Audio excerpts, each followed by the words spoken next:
Les doigts d'Ellie étaient bleus lorsqu'elle cessa enfin de mentir.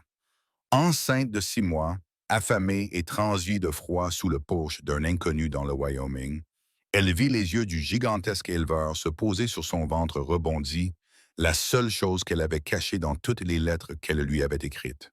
« Je ne suis pas veuve », s'entendit-elle dire. « Mon mari n'est pas mort, il m'a quittée. » L'homme balafré ne dit rien. La neige tombait entre eux comme un verdict. Et Eleanor Hartwell, qui n'avait plus de mensonges à raconter, ni d'endroit où fuir, attendait d'être rejetée une dernière fois. Avant de commencer ce voyage ensemble, j'aimerais que vous vous abonniez à notre chaîne et que vous suiviez l'histoire d'Ellie jusqu'à la fin. Laissez un commentaire ci-dessous pour me dire depuis quelle ville vous nous regardez. Je veux voir jusqu'où cette histoire voyagera. Maintenant, commençons. La diligence s'était arrêtée 3 heures de plus tard. Ellie appuya sa paume contre la vitre gelée, essayant de voir à travers les cristaux de glace. Son souffle formait des nuages blancs. À côté d'elle, Hank, 5 ans, frissonnait contre son bras. Son petit corps se recroquevillait contre le sien comme s'il essayait de disparaître. « Maman, murmura-t-il, j'ai froid. »« Je sais, mon bébé. » Elle le serra contre elle et les enveloppa tous les deux dans son châle usé. « Nous sommes presque arrivés. » C'était un mensonge. Elle ne savait plus où il se trouvait. La voix du conducteur rompit le silence. Gare de Silverfall. Madame Terminus, le cœur d'Ellie se serra. Elle n'était pas prête, elle ne serait jamais prête, ma main. Hank tira sur sa manche. C'est ici que vit l'homme, celui des lettres. Oui, mon chéri, il sera gentil. Ellie repensa aux lettres qu'elle avait écrites à Jonas Blackwood, aux mensonges soigneusement élaborés. Veuve de bonne réputation, sans enfant. Elle était tellement désespérée, tellement terrifiée que la vérité lui semblait être un luxe qu'elle ne pouvait pas se permettre. Maintenant, la vérité donnait des coups dans son ventre, et elle n'avait plus nulle part où se cacher. « Je ne sais pas, admit-elle, mais nous allons le découvrir. » Le conducteur ouvrit la porte et le froid la frappa comme un coup de poing.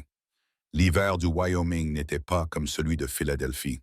Ce froid était mordant. Ce froid voulait vous tuer. « Faites attention où vous marchez, madame. Il y a de la glace partout. » Ellie descendit prudemment, une main sur son ventre, l'autre agrippant les doigts gantés de Hank.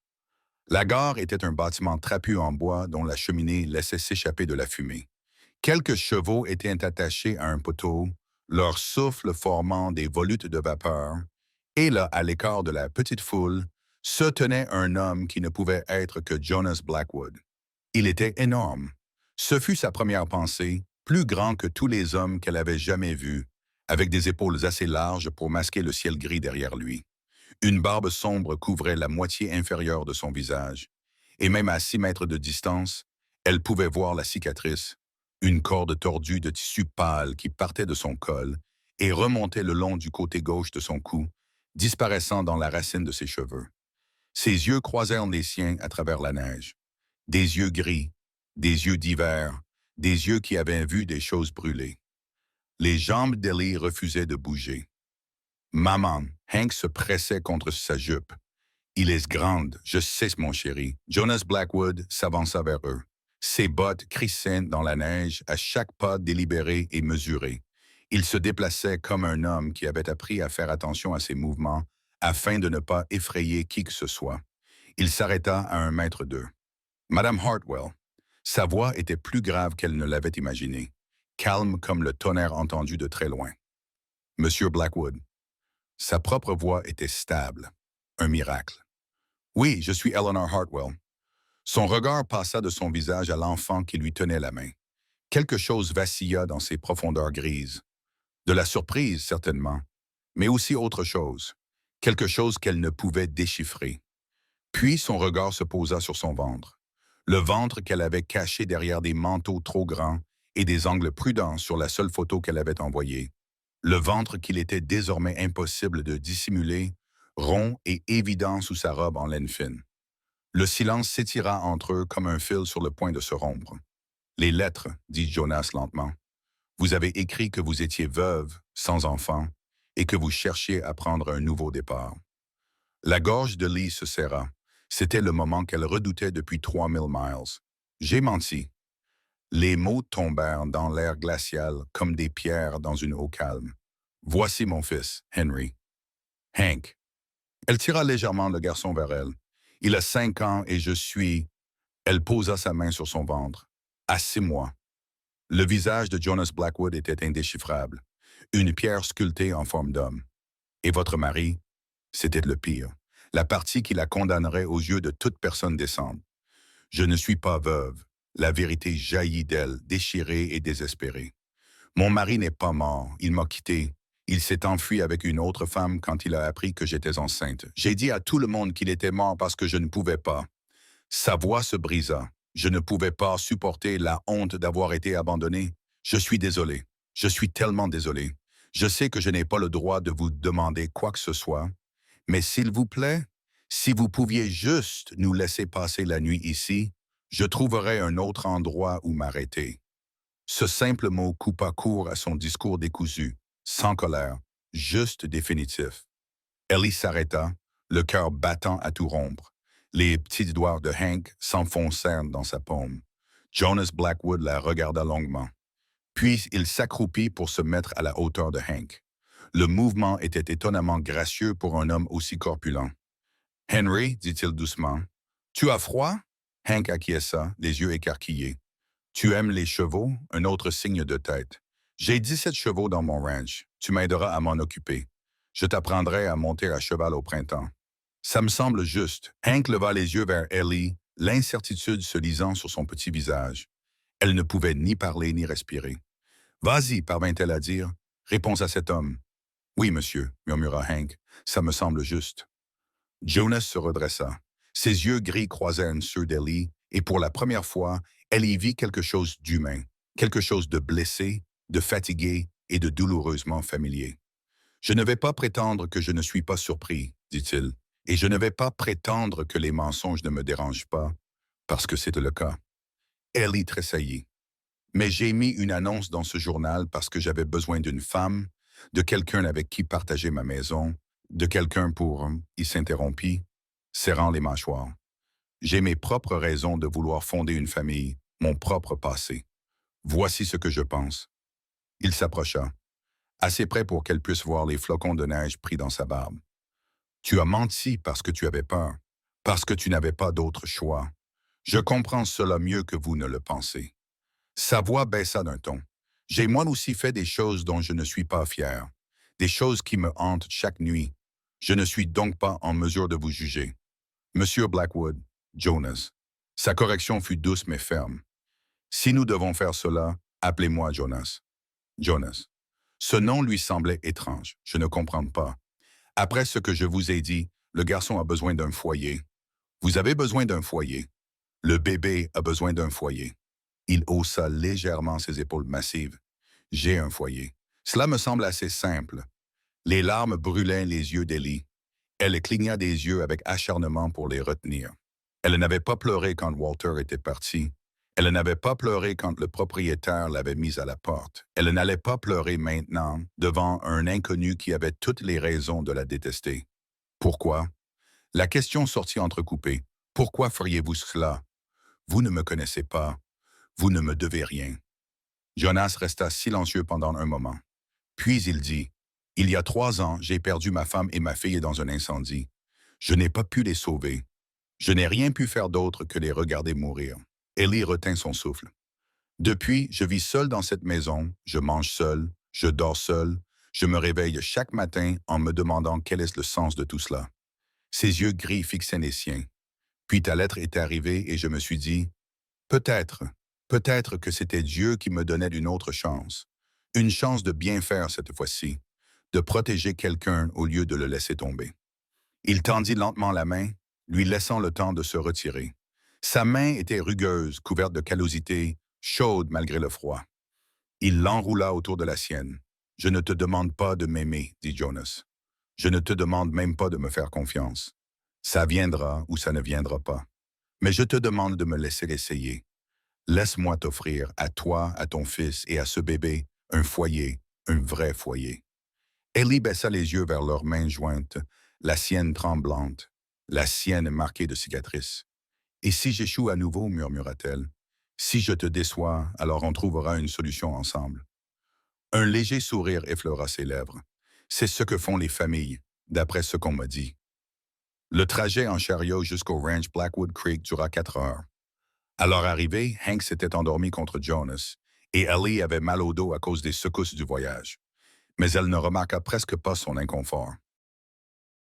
Son esprit était trop occupé à essayer de concilier l'homme à ses côtés avec toutes les attentes qu'elle avait nourries au cours de leurs mois de correspondance. Jonas maniait les chevaux avec une compétence tranquille, leur parlant d'une voix basse qui semblait les calmer. Lorsque Hank s'était assoupi, Jonas l'avait simplement installé sur ses genoux sans un mot, laissant l'enfant utiliser sa poitrine comme oreiller. D'habitude, il n'aime pas les étrangers, dit Ellie doucement. Il est timide. Après le départ de son père, les enfants savent. Jonas ne la regarda pas. Ils savent quand quelqu'un leur veut du mal et quand quelqu'un ne leur veut pas de mal. C'est ce que tu veux me dire? Que tu ne nous veux pas de mal? Je te dis que les garçons ont un bon instinct. Tu devrais leur faire confiance. La route serpentait à travers des collines enneigées parsemées d'arbres squelettiques. Au loin, les montagnes se dressaient contre le ciel gris comme des géants endormis. C'était d'une beauté sauvage, le genre de beauté qui pouvait vous tuer si vous ne faisiez pas attention. Jonas, le feu, celui dont elle n'avait pas pu finir la phrase. Qu'en est-il? Était-ce un accident? Le silence qui suivit fut si complet qu'Ellie entendit les battements de son propre cœur.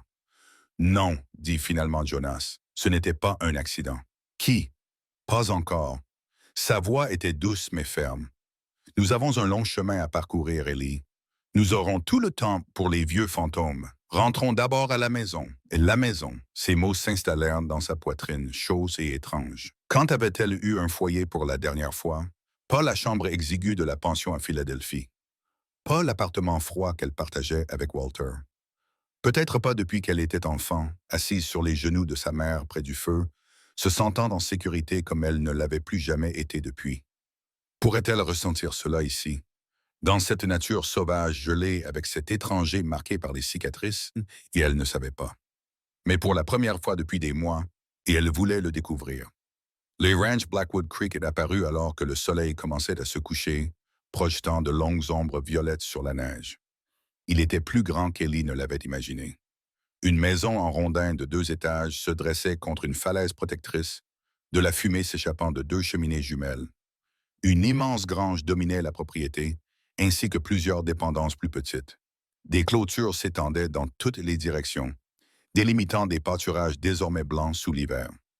Et là, à gauche de la maison principale, 2 simples croix en bois marquaient 2 petites tombes. Ellie porta la main à sa bouche.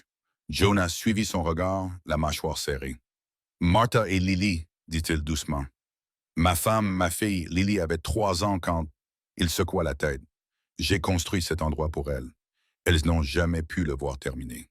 Jonas, je suis vraiment désolé. C'était il y a 3 ans. Sa voix était soigneusement maîtrisée. Certains jours, j'ai l'impression que c'était hier. D'autres jours, j'ai l'impression que c'était dans une autre vie. » Le chariot s'arrêta devant la maison. Avant que Jonas ait pu descendre, la porte d'entrée s'ouvrit et un vieil homme en sortit, marchant avec la démarche prudente de quelqu'un dont les articulations protestaient à chaque pas. Il était maigre et buriné, avec un visage comme du cuir tanné et des yeux perçants qui ne manquaient rien. Sa manche gauche était relevée jusqu'au coude, le bras en dessous avait disparu. « Il était temps, bon sang !» s'écria le vieil homme. « Je commençais à croire que tu étais mort de froid dehors. » Son regard se posa sur Ellie et Hank, et son expression passa de l'agacement à la surprise, puis à quelque chose qui ressemblait à de la satisfaction. « eh bien, tu l'as vraiment fait. Tu as vraiment ramené une femme à la maison. Ellie, voici Ezra Thorne. » Jonas descendit de cheval et lui tendit la main pour l'aider. Il travaille dans ce ranch depuis plus longtemps que je suis en vie. Il pense que cela lui donne le droit de diriger ma vie. Quelqu'un doit bien le faire. Ezra s'avança vers eux d'un pas lourd, observant Ellie avec une curiosité non dissimulée. « Vous êtes plus jolie que sur votre photo. » Monsieur Thorne. « Ezra, et je le pense vraiment. Cette photo ne vous rendait pas justice. » Son regard se posa sur son ventre et ses yeux s'écarquillèrent. « Jonas, tu ne m'avais pas dit... » Ah, Ezra absorba cette information avec un calme remarquable. « Eh bien, cela change la donne. » Ellie se prépara. Ça y était, ça arrivait. Le jugement, le rejet, Cela les change pour le mieux, je dirais. Ezra sourit, révélant un espace là où deux dents auraient dû se trouver. Cet endroit a besoin des rires des enfants. Il est trop calme depuis trop longtemps. Il se tourna vers Hank, qui s'était réveillé et observait la scène depuis le siège du chariot, les yeux écarquillés. Tu dois être le jeune homme. Comment t'appelles-tu, fiston? Henry. Hank bégayait quand il était nerveux. Mais maman m'appelle Hank. Hank, c'est un nom fort. Tu aimes la tarte aux pommes, Hank. Un hochement de tête prudent. Tant mieux, parce que j'en ai fait une ce matin et j'ai besoin de quelqu'un pour m'aider à la manger. Tu pensais être à la hauteur? La transformation du visage de Hank était remarquable. La peur se transforma en espoir, puis en excitation timide. Oui, monsieur. Alors rentrons avant que tu ne gèles sur place. Ezra tendit sa main restante. Viens, je vais te faire visiter pendant que ces deux adultes règlent les détails ennuyeux. Hank chercha le consentement d'Ellie. Elle acquiesça, la gorge serrée. Elle regarda son fils timide, effrayé et abandonné, prendre la main du vieil homme et entrer dans la maison sans se retourner. Ezra a perdu son bras et Antedum. Jonas dit doucement. Il a perdu sa femme à cause de la fièvre 1 an plus tard. Il comprend ce que signifie recommencer à zéro. Tout le monde ici semble comprendre que c'est ce genre d'endroit. Jonas souleva leur sac du chariot. Le Wyoming attire les gens brisés. Nous venons ici pour nous cacher ou pour guérir. Parfois les deux. Et toi, tu es quoi? Il marqua une pause, les sacs à la main. Je suis encore en train de le découvrir. Ils restèrent là dans la lumière déclinante, deux étrangers liés par le désespoir et l'espoir, tandis que la neige recommençait à tomber. Je devrais te dire quelque chose, dit Ellie à propos de la raison pour laquelle j'ai vraiment quitté Philadelphie. Ce n'était pas seulement le départ de Walter. Jonas attendit. Sa famille est riche et puissante. Quand il m'a abandonné, ils m'ont reproché d'en être responsable. Ils ont dit que je l'avais poussé à partir. Ils ont menacé de m'enlever Hank. Ils ont dit qu'une femme incapable de garder son mari n'était pas apte à élever un enfant. Les mots se bousculaient de plus en plus vite. C'est pour ça que je me suis enfui. C'est pour ça que j'ai menti. Je ne pouvais pas les laisser prendre mon fils. Jonas posa les sacs. Si quelqu'un vient chercher ce garçon, dit-il lentement, il devra d'abord me passer sur le corps. Tu ne peux pas promettre ça. Tu ne sais pas de quoi ils sont capables. Je sais de quoi je suis capable. Ses yeux gris étaient fixes. Et je te promets, Ellie, que personne ne prendra ton fils.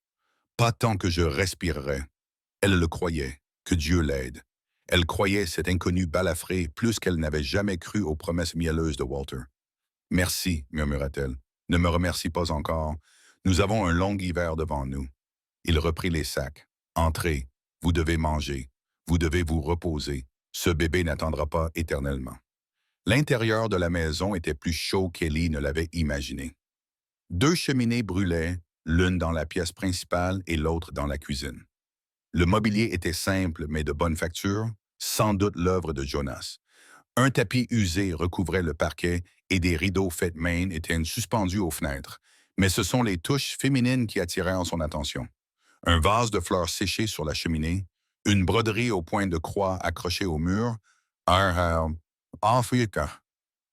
châle de femme posé sur le dossier d'un fauteuil à bascule. Les affaires de Martha sont toujours là après 3 ans. Je n'y ai pas touché, dit Jonas en suivant son regard. Je n'ai pas pu m'y résoudre, mais si tu veux, si elle te dérange, non. Ellie tendit la main et passa ses doigts sur la laine douce du châle. Elles doivent rester. C'était sa maison. Elle mérite qu'on se souvienne d'elle. Quelque chose changea dans l'expression de Jonas. Quelque chose qui pouvait être de la gratitude. Ezra a préparé la chambre d'amis pour toi et le garçon. Elle est petite, mais chaleureuse. Je prendrai la chambre au bout du couloir. Il s'éclaircit la gorge. Je n'attends rien, Ellie. Nous sommes mariés sur le papier, mais cela ne signifie pas que je comprends. Et toi? Il s'approcha. J'ai besoin que tu comprennes cela. Ce que nous avons, ce que nous construisons, doit être réel, pas seulement pratique. Je ne veux pas que tu partages mon lit par obligation. Si cela arrive un jour, ce sera parce que tu le veux, pas parce que tu penses que tu me le dois. Les joues d'Ellie s'embrasèrent. Aucun homme ne lui avait jamais parlé ainsi. Walter, en tout cas, ne l'avait jamais fait. Walter avait pris ce qu'il voulait et avait prétendu que c'était son droit. Tu n'es pas comme les hommes que j'ai connus, dit-elle. Est-ce une bonne ou une mauvaise chose? Je ne sais pas encore. Elle esquissa un petit sourire. Repose-moi la question au printemps. Ce soir-là, après avoir nourri Hank, lui avoir donné son bain et l'avoir bordé dans un lit plus moelleux que tous ceux dans lesquels il avait dormi depuis des mois, Ellie s'assit près du feu dans la pièce principale. Jonas s'était retiré dans la grange pour vérifier des chevaux. Ezra était dans la cuisine, s'affairant à préparer le petit déjeuner. La maison était calme, à l'exception du crépitement des flammes et du hurlement du vent à l'extérieur. Ellie posa sa main sur son ventre et sentit le bébé donner un coup de pied. « On a réussi », murmura-t-elle à la vie qui grandissait en elle. « Je ne sais pas ce qui va se passer ensuite, mais on a réussi. » La porte d'entrée s'ouvrit, laissant entrer un courant d'air froid et Jonas avec lui. Il secoua la neige de ses bottes et accrocha son chapeau près de la porte. Ce geste était si habituel qu'il semblait être une seconde nature. « Les chevaux sont installés, dit-il. La tempête s'intensifie. Nous ne pourrons aller nulle part pendant quelques jours. Est-ce grave? Pas si cela ne te dérange pas d'être coincé avec moi. » Il s'assit dans le fauteuil en face d'elle, étirant ses longues jambes vers le feu. « Tu devrais savoir quelque chose, Ellie, à propos de cette ville. À propos de moi.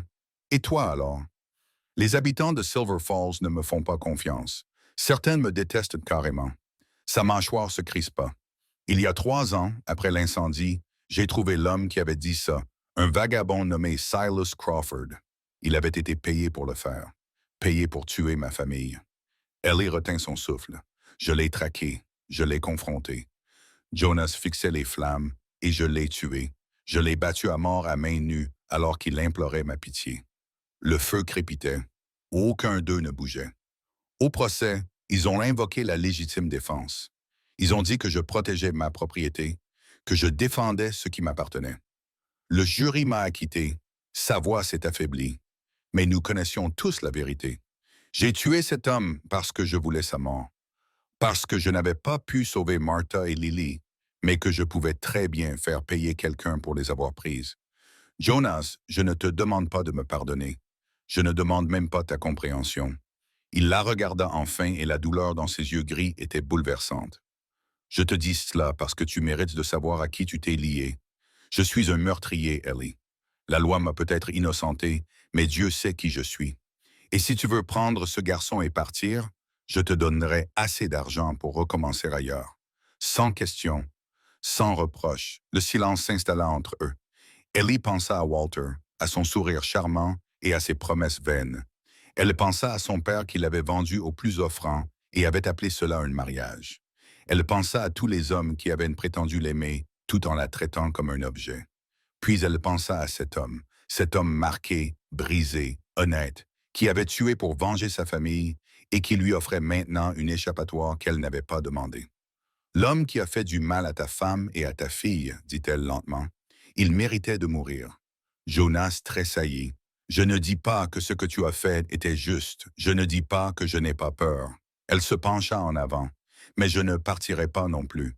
Pas ce soir, pas demain, pas à cause de ce que tu m'as dit. » « Pourquoi? Parce que tu me l'as dit. » Elle soutint son regard. « Walter ne m'a jamais dit la vérité sur quoi que ce soit. Il mentait à propos de l'argent. Il mentait à propos des autres femmes. Il mentait sur son amour pour moi. Mais toi, tu viens de me raconter la pire chose que tu aies jamais faite et tu m'as proposé de me laisser partir à cause de ça. Ça ne fait pas de moi un homme bon, Ellie.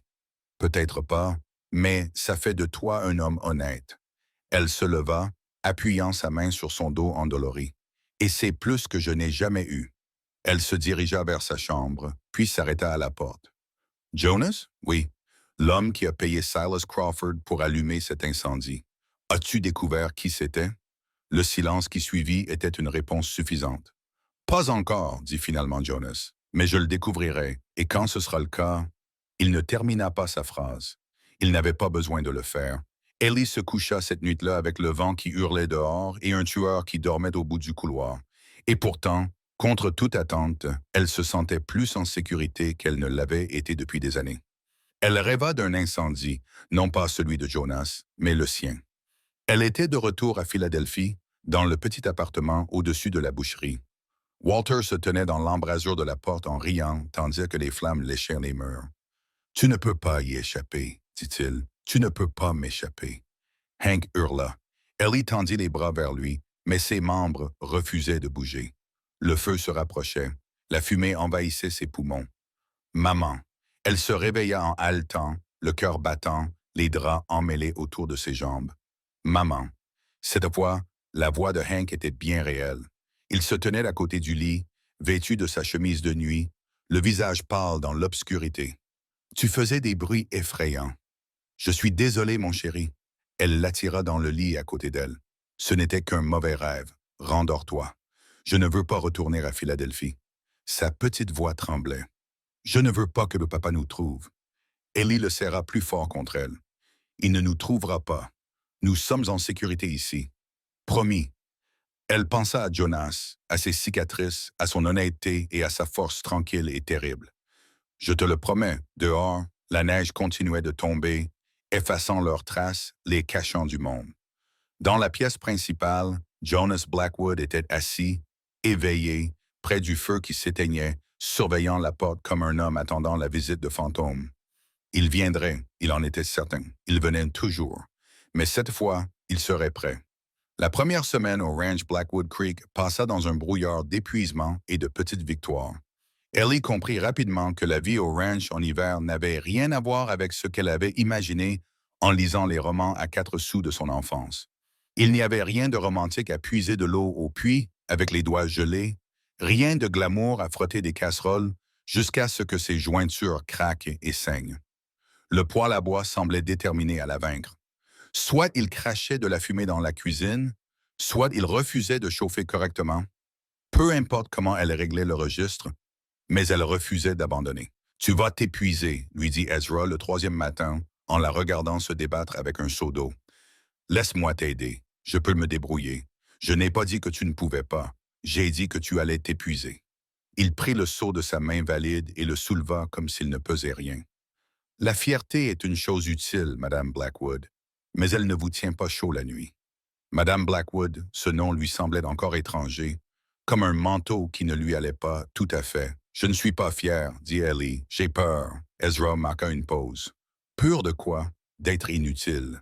Elle appuya sa main sur son dos endolori. Jonas m'a recueilli alors qu'il n'était pas obligé de le faire. Si je ne peux pas gagner ma vie, vous pensez que c'est une transaction. Ezra posa le seau et se tourna vers elle. Écoutez-moi, Jonas ne vous a pas amené chez lui parce qu'il avait besoin d'une servante. Il vous a amené chez lui parce qu'il avait besoin d'une famille. Il y a une différence. Ah, mais Fiamos. Vraiment? Bien sûr que oui. Son visage buriné s'adoucit. Tu veux savoir pourquoi Jonas a répondu à cette annonce? Pourquoi il s'est exposé après 3 ans passés à se cacher du monde? Ellie acquiesça, parce qu'il était en train de mourir. La voix d'Ezra s'adoucit. Pas son corps, son âme. Chaque jour, je le voyais s'éteindre un peu plus. Il a arrêté de manger correctement, arrêté de dormir, arrêté de se soucier de vivre ou de mourir. Cet incendie ne lui a pas seulement pris sa femme et sa fille, il lui a pris sa raison de vivre. Et maintenant, Ezra sourit. Maintenant, il a à nouveau quelque chose pour quoi se battre. Vous, ce garçon et ce bébé. Vous n'êtes pas un fardeau, Madame Blackwood. Vous êtes une bouée de sauvetage. Ellie retint ses larmes. Je ne sais pas comment être cela. Personne ne sait au début. Il suffit d'être là. Chaque jour, il suffit d'être là, et le reste se met en place tout seul. Ce soir-là, Ellie réussit à préparer un repas qui était tout à fait mangeable. Rien d'extraordinaire, juste des haricots, du pain de maïs et du porc salé. Mais Jonas mangea tout sans se plaindre. C'est bon, dit-il doucement. Tu n'as pas besoin de mentir. Je ne mens pas. Il leva les yeux vers elle et quelque chose de chaleureux brilla dans ses yeux gris. C'est bon. Hank, assis entre eux, donnait des coups de pied dans sa chaise. Je peux avoir encore du pain de maïs? Dis, s'il te plaît, lui rappela Ellie. S'il vous plaît, monsieur Jonas. Ce nom frappa la table comme une pierre jetée dans une eau calme. Jonas se figea. Tu peux m'appeler Jonas, dit-il finalement. Juste Jonas, ça suffit. Maman dit que je dois être respectueux envers les adultes. Ta maman a raison. Jonas tendit le bras par-dessus la table et posa un autre morceau de pain de maïs dans l'assiette de Hank. Mais nous sommes une famille maintenant. Dans une famille, on ne fait pas de cérémonie. Une famille. Le mot flottait dans l'air, fragile et précieux. Hank réfléchit à cela avec le sérieux dont seul un enfant de 5 ans est capable. Ça veut dire que tu es mon papa maintenant? Ellie retint son souffle. Jonas resta silencieux pendant un long moment. Puis il dit, je pense que c'est à toi de décider. Je n'essaie pas de remplacer qui que ce soit, mais si tu veux m'appeler P, j'en serai honoré. Hank acquiesça solennellement et retourna à son pain de maïs. Mais Ellie vit ses petites épaules se détendre, la tension le quittait comme l'eau s'écoule d'une tasse fêlée. Pour la première fois depuis le départ de Walter, son fils semblait en paix. Les jours s'écoulèrent ensuite dans un rythme régulier. Jonas se levait avant l'aube pour s'occuper des chevaux et vérifier les clôtures. Ezra s'occupait de la cuisine et des tâches ménagères qu'Ellie était encore en train d'apprendre. Quant à Ellie, elle trouvait sa place entre la réparation des vêtements, l'entretien du feu et la lecture à Hank de la Bible usée qu'elle avait trouvée sur l'étagère. Mais c'était le soir qu'elle appréciait le plus. Après le dîner, ils se réunissaient dans la pièce principale, près du feu. Ezra taillait du bois ou somnolait dans son fauteuil. Hank s'entraînait à écrire ses lettres sur une ardoise que Jonas lui avait donnée. Et Ellie s'asseyait avec ses raccommodages, regardant la lumière du feu jouer sur le visage marqué de Jonas tandis qu'il lisait un exemplaire défraîchi d'Ivanhoe. Il lisait lentement, attentivement, de sa voix grave, butant sur les mots les plus longs. Mais il n'abandonnait jamais, ne refermait jamais le livre par frustration. Il continuait simplement, patient et déterminé. « Tu pourrais lire pour toi-même, dit Ellie un soir. Tu n'es pas obligé de lire à voix haute, je sais. » Jonas se tourna vers Paige. « Mais Hank aime les histoires et je... » Il s'interrompit. « J'aime avoir quelqu'un à qui lire. Tu lisais à Lily? » La question lui échappa avant qu'elle ne puisse la retenir. Elle vit Jonas tressaillir, vit la vieille douleur traverser son visage. « Je suis désolé, dit-elle rapidement. Je n'aurais pas dû. » Toutes les soirs. Sa voix était rauque. Tous les soirs avant de se coucher, elle choisissait un livre et je lui lisais jusqu'à ce qu'elle s'endorme. Parfois, je continuais à lire même après, juste pour la regarder rêver. Elle avait l'air merveilleuse. Elle l'était. Jonas referma doucement le livre. Elle avait les yeux marrons de sa mère, comme des noisettes. Et ce rire. Il secoua la tête. Je l'entends encore parfois dans mes rêves. Parle-moi de Martha. Jonas la regarda avec surprise. Tu veux que je te parle de ma femme décédée? Et elle faisait partie de ta vie, de qui tu es. Ellie posa son ouvrage. Je n'essaie pas de la remplacer, Jonas. Je sais que je ne peux pas. Mais j'aimerais savoir qui elle était, si tu veux bien me le dire. Il resta longuement silencieux. Puis, lentement, il commença. Nous nous sommes rencontrés quand j'avais 22 ans. Elle était la fille de l'instituteur, la plus jolie fille des 3 comtés. Je ne pensais pas avoir la moindre chance. Je n'étais qu'un ouvrier agricole avec des callosités aux mains et de la saleté sous les ongles. Mais elle a vu quelque chose en toi. Dieu seul sait quoi. Un soupçon de sourire effleura ses lèvres. Elle disait que j'étais le seul homme qui n'essayait pas de l'impressionner. Elle disait que j'étais honnête, stable. Elle disait qu'elle pouvait construire une vie avec un homme comme moi. On dirait qu'elle était une femme intelligente. Plus intelligente que moi, c'est certain. Jonas fixait le feu. Nous étions mariés depuis 2 ans quand Lily est arrivée. Ce furent de belles années, difficiles, mais belles. Nous n'avions pas grand-chose, mais nous étions ensemble. Et puis l'incendie, ses mains se crispèrent sur ses genoux. C'était en novembre, il faisait froid comme aujourd'hui. J'étais dans le pâturage sud pour voir comment allait un cheval malade. Quand j'ai vu la fumée, il a arrêté de mâcher. Tu n'as pas besoin de le faire. Je me suis mise à courir. Les mots sont sortis. Cheval, j'ai couru plus vite que je n'avais jamais couru de ma vie. Mais les flammes étaient déjà partout. Je pouvais les entendre crier. Martha était à la fenêtre, tenant Lily dans ses bras, essayant de sortir. La vitre était trop chaude pour être touchée. La main d'Ellie a trouvé la sienne sans qu'elle y pense. J'ai essayé de défoncer la porte. Je me suis jeté contre elle jusqu'à ce que mon épaule craque, mais le feu était trop fort, trop rapide. Sa voix s'est réduite à un murmure. Je les ai regardées brûler. Ellie, j'ai regardé mes filles brûler et je ne pouvais absolument rien faire. Jonas, je suis quand même entré après l'effondrement du toit. Je suis entré pour les sortir de là. Il a touché la cicatrice sur son cou. C'est de là que ça vient. Quand Ezra m'a sorti de là, j'étais moi-même à moitié mort. Une partie de moi aurait préféré qu'il me laisse mourir. Je suis contente qu'il ne l'ait pas fait. Jonas regarda ses yeux humides à la lueur du feu. Pourquoi? Parce que sinon, je ne t'aurais pas trouvé. Elle serra sa main. Et ça peut sembler égoïste, peut-être que ça l'est. Mais j'avais besoin de toi, Jonas Blackwood. J'avais besoin de quelqu'un qui comprenne ce que signifie tout perdre et continuer malgré tout. Je ne suis pas fort, Ellie. Je ne suis pas courageux. Je suis juste trop têtu pour abandonner. C'est ça la force. Elle leva sa main balafrée et la pressa contre sa joue. C'est ça le courage. Ne laisse personne te dire le contraire.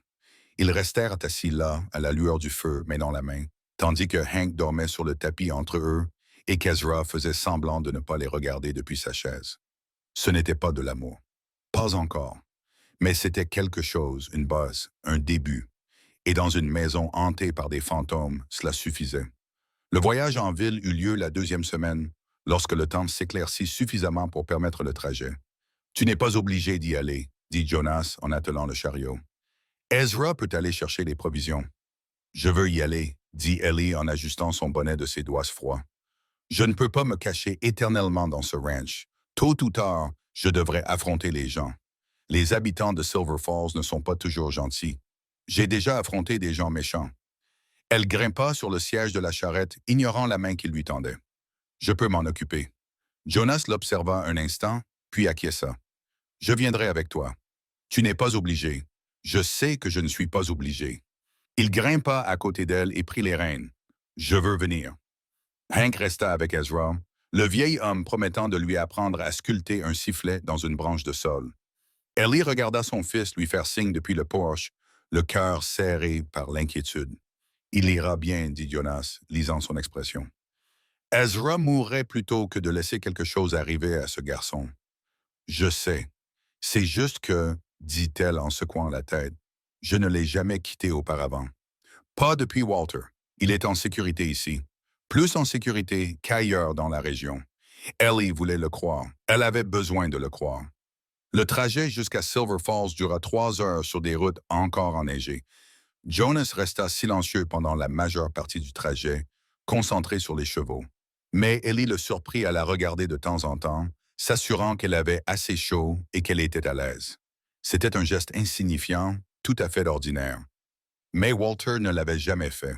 Pas une seule fois en 5 ans de mariage. Silver Falls était plus grande qu'elle ne l'avait imaginé. Une ville à part entière avec une rue principale bordée de bâtiments en bois. Un clocher s'élevait à une extrémité, un saloon à l'autre. Les gens se déplaçaient sur les trottoirs en bois, émitouflés contre le froid, leur souffle formant de la buée dans l'air hivernal. Et chacun d'entre eux s'arrêtait pour regarder le chariot de Jonas Blackwood entrer dans la ville. « Il nous regarde », murmura Ellie. « Il me regarde », répondit Jonas en serrant les mâchoires. « Je t'avais dit qu'il ne me faisait pas confiance ici à cause de ce qui est arrivé à Silas Crawford, à cause de beaucoup de choses. » Il arrêta le chariot devant le magasin général. « Reste près de moi. Ne t'éloigne pas. » L'intérieur du magasin était chaud et rempli de marchandises hivernales, de rouleaux de tissu, de sacs de farine, de barils de porc salé. Une homme mince aux cheveux gominés se tenait derrière le comptoir, les yeux plissés lorsqu'ils entrèrent. « Monsieur Blackwood, dit-il, le nom portant une subtile connotation. Cela fait longtemps que vous ne nous avez pas honorés de votre présence, Monsieur Pratt. » Jonas ne mordit pas à l'hameçon.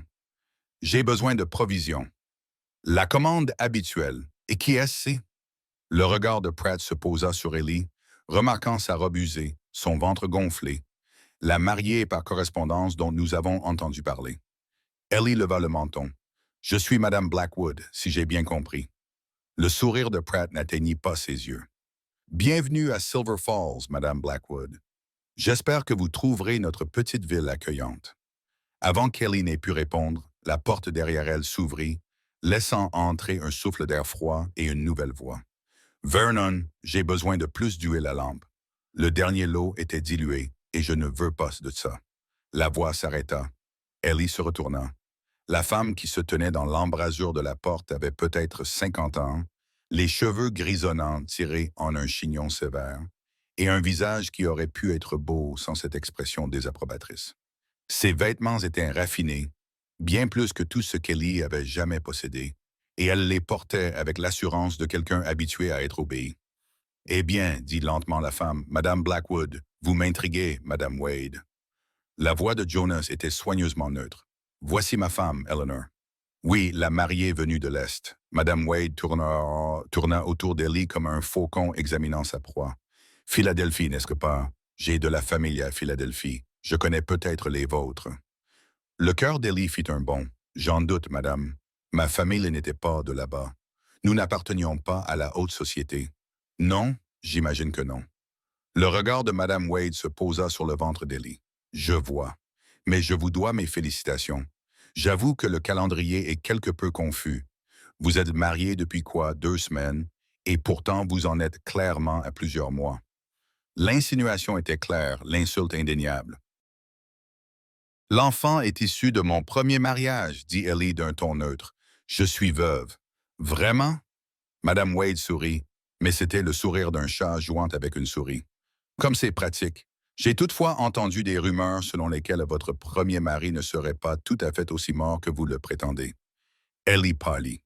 Prudence. Jonas s'avança, son imposante silhouette bloquant Ellie de la vue de la femme. Ça suffit. Je fais simplement la conversation, Monsieur Blackwood. Votre femme peut sûrement parler pour elle-même. Elle le peut, mais elle n'a pas à vous répondre. Sa voix devint douce et menaçante. Et moi non plus. La tension dans la pièce s'épaissit comme un brouillard hivernal. Puis Madame Wade éclata d'un rire cristallin et fragile. Quelle passion! J'avais oublié que vous en étiez capable. Elle ramassa sa jupe et se dirigea vers la porte. Profitez bien de vos provisions, Monsieur Blackwood, et transmettez mes salutations à votre charmant ranch. Mon mari a toujours admiré cette terre. Elle sortit, laissant le silence dans son sillage. Je suis désolé, dit Jonas doucement. J'aurais dû vous prévenir à son sujet. Qui est-elle? Prudence réfléchit. Son mari Cornelius est le juge du comté. Il était aussi propriétaire de la banque. Il convoite de mes terres depuis des années. Pourquoi? Parce qu'elles sont situées sur la meilleure voie navigable de la vallée. Celui qui contrôle Blackwood Creek contrôle la moitié des ranchs du territoire. Jonas serra les mâchoires. Cornelius m'a déjà fait des offres. Des offres généreuses, je les ai toutes refusées. Et il n'aime pas qu'on lui dise non. Les hommes comme lui n'aiment jamais ça. Ils terminèrent leurs achats dans un silence tendu, tous les regards du magasin suivant leur mouvement. Lorsqu'ils sortirent enfin dans l'air froid de l'hiver, Ellie eut l'impression d'avoir échappé à un champ de bataille. « Elle se fait, dit Ellie tandis que Jonas chargeait le chariot. À propos de Walter, à propos du fait qu'il n'était pas mort. Les petites villes sont des lieux où les ragots vont bon train. Les secrets ne restent pas secrets longtemps. Et s'ils découvraient la vérité? Et s'ils disaient à tout le monde que je suis une menteuse? Jonas s'arrêta et se tourna vers elle. Alors ils le diront à tout le monde et nous ferons face. Comment peux-tu être aussi calme? Parce que je suis le sujet des ragots de cette ville depuis 3 ans. On m'a traité de meurtrier, de fou, de monstre. Il lui souleva le menton d'un doigt délicat. Leurs paroles ne peuvent te blesser que si tu les laisses faire. Et tu es plus forte que tu ne le penses, Ellie Blackwood. Je ne me sens pas forte. Personne ne se sent fort au milieu de la tempête. La force apparaît après. Il l'aida à monter sur le siège du chariot. Allez, rentrons à la maison. La maison. Encore ce mot. Mais cette fois, quand Ellie l'entendit, quelque chose de chaud fleurit dans sa poitrine. La maison. Oui, c'est ce que le ranch Blackwood Creek était en train de devenir. Cette nuit-là, Ellie se réveilla au son d'un cri. Elle s'assit dans son lit, le cœur battant, cherchant Hank du regard avant de réaliser que les cris ne venaient pas de lui. Ils provenaient du bout du couloir, de la chambre de Jonas. Elle enfila son châle et se précipita dans la maison plongée dans l'obscurité, suivant les cris de détresse. La porte de Jonas était entr'ouverte, la lumière de la lampe se répandant dans le couloir. Elle la poussa. Il se débattait dans son lit, emmêlé dans des draps trempés de sueur, le visage déformé par la douleur. « Martha !» allaita-t-il. « Lily, non, je ne peux pas. » Jonas, Ellie s'assit sur le bord du lit et tendit la main vers lui. « Jonas, réveille-toi. » Sa main jaillit et attrapa son poignet avec une force brutale. Ses yeux s'ouvrirent, sauvages, aveugles, prisonniers du cauchemar qui le tenait en otage. C'est moi, dit Ellie doucement, sans se retirer. C'est Ellie. Tu es en sécurité. Tu es chez toi. Il l'a reconnue lentement. Son étreinte se relâcha. Sa respiration ralentit. Ellie. Sa voix était rauque et brisée. Je, je rêvais. Je connais cet incendie. Il s'assit d'un bond, passant ses mains tremblantes dans ses cheveux. J'étais de nouveau dans l'incendie. Je pouvais sentir leur odeur brûlée. Je pouvais les entendre. Il s'arrêta, la poitrine haletante. Sans réfléchir, Ellie le serra dans ses bras. Il résista un instant, cet homme massif et couvert de cicatrices qui avait érigé des murs autour de son cœur pour éviter qu'il ne se brise. Puis quelque chose céda et il s'effondra contre elle, le visage pressé contre son épaule, le corps secoué de sanglots silencieux. « Je n'ai pas pu les sauver, murmura-t-il. J'ai essayé, mon Dieu. J'ai essayé de toutes mes forces, je le sais. » Elle lui caressa les cheveux, le serrant dans ses bras comme elle serrait Hank quand les cauchemars le visitaient. « Je sais que tu as essayé. Chaque nuit, je revis cet incendie.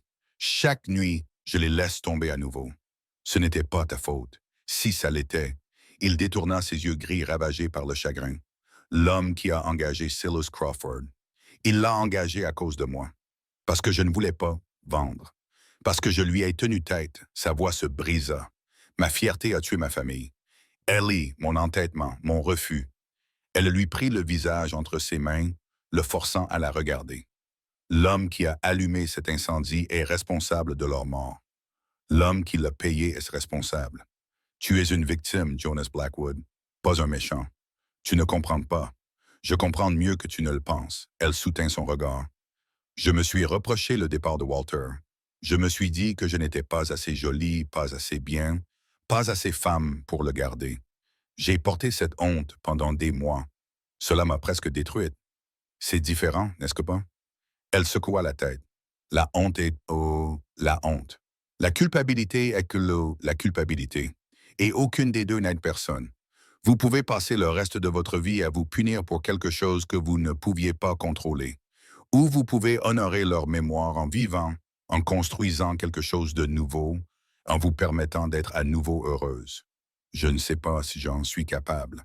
Alors laissez-moi vous aider. Elle appuya son front contre le sien. Laisse-moi en porter une partie. C'est ce que fait une famille. Ils restèrent ainsi un long moment, respirant ensemble à la lueur de la lampe. Puis Jonas s'écarta, l'expression changeant. « Le bébé, dit-il, le bébé va bien. » Tout ce stress, le bébé va bien. Ellie prit sa main et la pressa contre son ventre. Comme s'il avait compris, le bébé donna un coup de pied puissant et solide contre la paume de Jonas. Il écarquilla les yeux. C'était ton enfant qui te disait bonjour? Le bébé donna plusieurs coups de pied et Jonas Blackwood, cet homme brisé, en deuil magnifique, sourit pour la première fois depuis qu'Ellie l'avait rencontré. Bonjour, murmura-t-il à son ventre. Bonjour, petit bout. Ellie eut la gorge serrée par les larmes. Elle n'essaya pas de les cacher. Ce n'était pas de l'amour. Pas encore. Mais c'était quelque chose de plus proche, de plus chaleureux, quelque chose qui ressemblait aux premières pousses vertes qui percent le sol gelé. Un commencement, une promesse, un espoir. Le lendemain matin, Ellie trouva Ezra seul dans la cuisine, ses mains burinées serrant une tasse de café. « J'ai entendu du bruit hier soir, dit-il sans préambule. Les cauchemars empirent, n'est-ce que pas? » Ellie se servit une tasse et s'assit en face de lui. Depuis combien de temps les avait-ils depuis l'incendie? Ils allaient et venaient. Certaines semaines étaient meilleures que d'autres, mais l'hiver était toujours le plus difficile. C'est à cette période que cela s'était produit. Il m'avait parlé de Silas Crawford, du fait qu'il l'avait tué. Ezra acquiesça lentement. Vous a-t-il dit comment il l'avait trouvé? Il avait dit qu'il l'avait traqué. C'était de la version polie. Les yeux d'Ezra croisèrent les siens, vifs et sérieux. Jonas ne l'a pas simplement retrouvé. Madame Blackwood, il l'a traqué pendant 3 mois. Il a suivi chaque piste, chaque rumeur, chaque murmure. Il mangeait à peine, dormait à peine. Il était comme un homme possédé parce que Crawford avait tué sa famille. Parce que Crawford était l'arme, pas la main qui la maniait. Ezra se pencha en avant. Jonas a battu cet homme jusqu'à ce que Crawford révèle le nom de la personne qui l'avait payé. Puis il a continué à le battre jusqu'à ce que Crawford cesse de respirer. Ellie sentit son sang se glacer. Vous avez dit que le procès avait conclu à la légitime défense. Le procès a conclu ce que le jury voulait qu'il conclue. Tout le monde dans cette région savait ce que Crawford avait fait. Personne n'avait envie de voir Jonas pendu pour l'avoir abattu. Ezra secoua la tête. Mais la vérité, c'est que Jonas a exécuté cet homme délibérément, en toute connaissance de cause, et qu'il porte ce poids depuis lors. Qui a payé Crawford? Demanda Ellie. Est-il donné un nom? Ezra resta silencieux pendant un long moment. Puis il dit, Crawford a donné un nom que Jonas n'a jamais prononcé à voix haute, un nom qui le hante plus que n'importe quel cauchemar. Qui? Cornelius Wade. La tasse de café faillit glisser des doigts d'Ellie. Le juge. Le même juge dont la femme t'a insulté en Villa Here.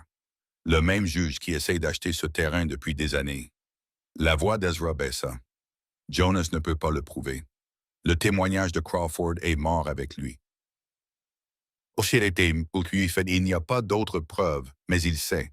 Il sait que Wade est responsable de la mort de Martha et Lily. Alors pourquoi ne l'a-t-il pas fait? Ellie ne comprenait plus Downing. Parce que s'il s'en prend à Wade comme il s'en est pris à Crawford, il sera pendu. Aucun jury ne fermerait les yeux sur le meurtre d'un juge. Vous commencez à comprendre. Ezra finit son café et se leva. Jonas n'est pas stupide, Madame Blackwood. Il est patient. Cela fait 3 ans qu'il attend que Wade commette une erreur, qu'il fasse un faux pas, qu'il lui donne quelque chose qu'il puisse utiliser. Et pendant ce temps, Wade continue de tourner autour, continue de faire pression, continue d'essayer de trouver un moyen de s'emparer de cette terre sans se salir les mains. Ezra se dirigea vers la porte, puis s'arrêta. Vous m'avez demandé une fois pourquoi Jonas avait besoin d'une femme. Je vous ai répondu qu'il était en train de mourir à l'intérieur. C'est vrai.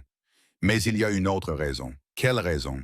Un homme seul est vulnérable, facile à isoler, facile à détruire. Les yeux d'Ezra plongèrent dans les siens. Mais un homme qui a une famille, une femme, un fils, un bébé en route. Cet homme a des témoins. Cet homme a des gens qui poseraient des questions si quelque chose lui arrivait. Cet homme est protégé. Les implications s'abattirent sur Ellie comme un poids glacial. Il m'a épousé pour se protéger de Wade. Il t'a épousé parce qu'il voulait une famille. L'expression d'Ezra s'adoucit. Mais oui, ta présence ici rend plus difficile pour Wade d'agir contre lui. C'est juste une réalité pratique. Jonas sait-il que tu me dis cela? Jonas sait que je dis aux gens ce qu'ils ont besoin d'entendre. Ezra ouvrit la porte, laissant entrer un souffle d'air hivernal.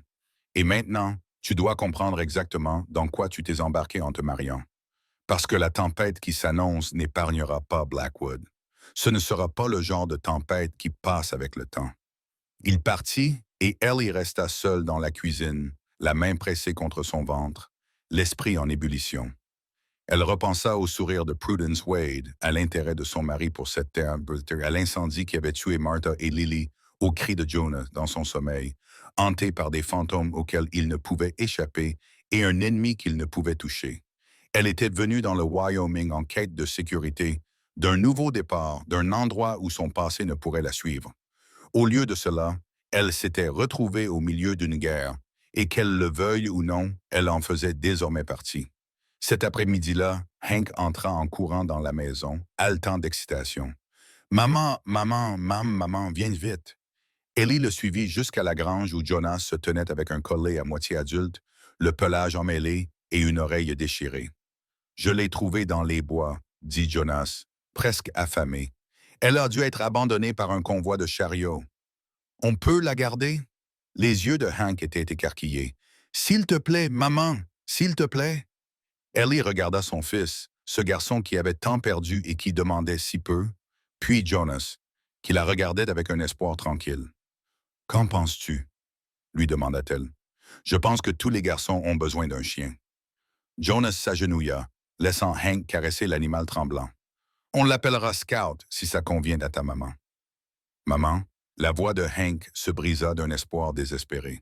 « On peut? » Ellie sourit malgré tout, malgré les révélations du matin, malgré le danger qui se profilait à l'horizon. « Oui, mon bébé, on peut te la garder. » Hank poussa un cri de joie et jeta ses bras autour du cou de Jonas. Et Jonas, cet homme qui avait tout perdu, qui portait la mort, la culpabilité et la fureur dans son cœur meurtri, serra son fils comme s'il était la chose la plus précieuse au monde. La famille, pensa Ellie. Voilà à quoi ressemble une famille. Des morceaux brisés qui s'assemblent, des cœurs blessés qui apprennent à guérir. Ce n'était pas parfait, ce n'était bien sûr, mais c'était à eux, et elle se battrait pour le protéger. Peu importe la tempête qui s'annonçait. 3 semaines après avoir commencé sa nouvelle vie, Ellie cessa de compter les jours. Le temps s'écoulait différemment au ranch Blackwood Creek, mesuré non pas en heures, mais en petits moments. La main de Jonas qui s'attardait sur son épaule lorsqu'il passait, le rire de Hank qui résonnait dans la grange, les aboiements excités des chiens lorsque le chariot revenait des pâturages, les coups de pied du bébé qui devenaient plus forts chaque nuit. Elle était maintenant enceinte de 7 mois. Son ventre était si gonflé qu'elle pouvait à peine se pencher pour lasser ses bottes. Jonas avait pris l'habitude de l'aider sans qu'elle le lui demande, s'agenouillant à ses pieds chaque matin avec une douceur qui lui serrait le cœur. Tu n'as pas besoin de faire ça, lui dit-elle un matin. Je sais que les gens vont penser que tu es trop gentil.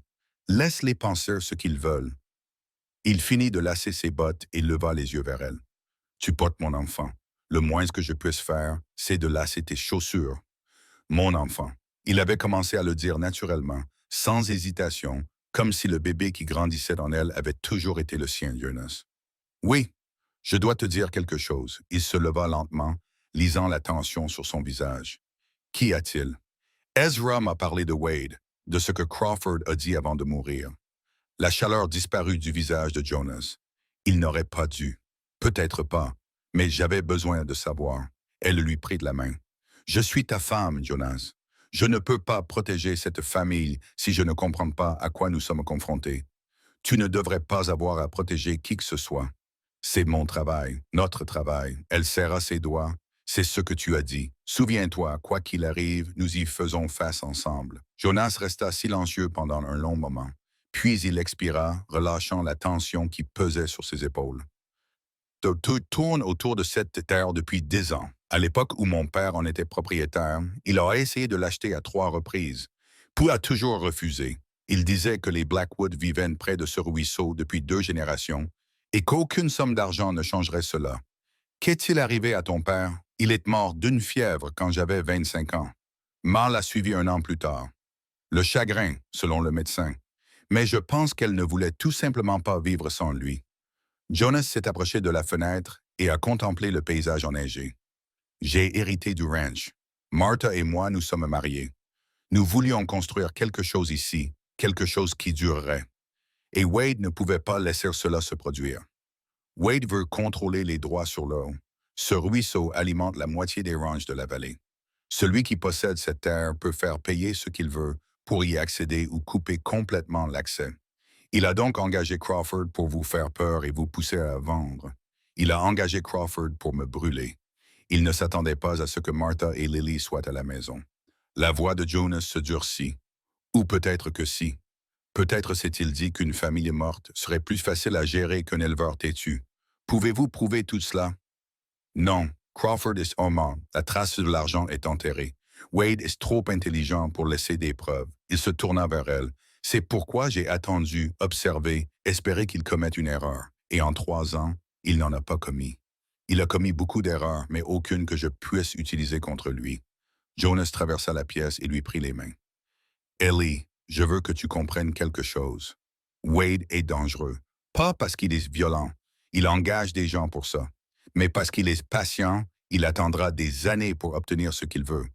Et en ce moment, ce qu'il veut, c'est cette terre. Et ce qu'il veut de nous, il veut me briser, me détruire, me chasser de ce territoire dans la honte. Jonas serra les mâchoires. Et maintenant que tu es là, maintenant que nous fondons une famille, il utilisera ça contre moi aussi. Comment? Je ne sais pas encore, mais il trouvera un moyen. Il appuya son front contre le sien. J'aurais dû te dire tout ça avant que tu acceptes de m'épouser, avant que tu n'entraînes Hank dans ce bourbier. Est-ce que ça aurait changé ma réponse? Ça aurait dû, mais ça n'aurait pas changé. Ellie s'écarta pour le regarder. Je suis venu ici sans rien, Jonas, sans argent, sans option, avec un fils qui avait besoin d'un père et un bébé qui avait besoin d'un foyer. Tu nous as donné tout ça. Tu nous as donné la sécurité. La sécurité. Son rire était amer. Il y a un homme dans cette ville qui a assassiné ma famille et qui attend son heure pour me prendre tout ce qui me reste. Ce n'est pas de la sécurité, Ellie. C'est une condamnation à mort dans laquelle je t'ai entraîné. Alors nous y ferons face ensemble. Elle prit sa main balafrée et la pressa contre son ventre. Tu sens ça? C'est notre fille, notre avenir, et je serai maudite si je laisse Cornelius Wade nous le prendre. Jonas la regarda comme si elle était quelque chose qu'il n'avait jamais vu auparavant. Tu n'as vraiment pas peur. Je suis terrifié. Elle sourit malgré elle. Mais j'ai déjà été terrifié auparavant. J'ai été battu, abandonné, humilié. J'ai fui des villes sans rien d'autre que les vêtements que je portais. La peur m'est familière, Jonas. Ce qui est nouveau, c'est d'avoir quelqu'un à mes côtés. Il l'embrassa, non pas comme les baisers prudents et hésitants qu'ils avaient échangés auparavant, mais d'une manière plus profonde. Un baiser qui avait le goût du désespoir, de l'espoir et de la promesse de choses à venir. Lorsqu'ils se séparèrent enfin, tous deux haletants, Jonas posa son front contre le sien. « Je ne te mérite pas, murmura-t-il. Probablement pas. » Ses yeux brillèrent. « Mais tu es coincé avec moi, maintenant. » Les problèmes commencèrent 2 jours plus tard. Jonas était parti à cheval vérifier le bétail dans le pâturage nord, laissant Ezra surveiller la maison. Ellie enseignait les lettres de Hank à la table de la cuisine lorsque Scout se mit à aboyer avec insistance, ce qui fit bondir Ezra. « Reste ici, dit-il en attrapant le fusil près de la porte. Ezra, reste ici. » Il était déjà parti avant qu'elle ait pu protester. Ellie serra Hank contre elle, le cœur battant à tout rompre, tandis que Scout aboyait de plus en plus fort. Puis le silence revint, suivi du bruit de pas sur le porche et de la porte qui s'ouvrait. Ezra entra, le visage sombre. « Tu as de la visite. Qui? » Avant qu'il ait pu répondre, un homme le bouscula pour entrer dans la cuisine. Il était jeune, la vingtaine, avec des mains douces et des vêtements coûteux, comme quelqu'un qui n'avait jamais travaillé de sa vie. Il avait les yeux rougis et l'haleine chargée de whisky, même en plein milieu de la journée. « Alors, c'est toi la mariée par correspondance, » dit-il en la regardant de haut en bas. « Celle qui a piégé Jonas Blackwood pour qu'il l'épouse. » Ellie sentit son sang se glacer. « Je te demande pardon, Marcus. » La voix d'Ezra était un avertissement. « Tu n'es pas le bienvenu ici. Je vais où bon me semble, vieil homme. C'est un territoire libre. » Marcus Wade, car c'était forcément lui aussi, le fils du juge, fit le tour de la table comme un loup examinant sa proie.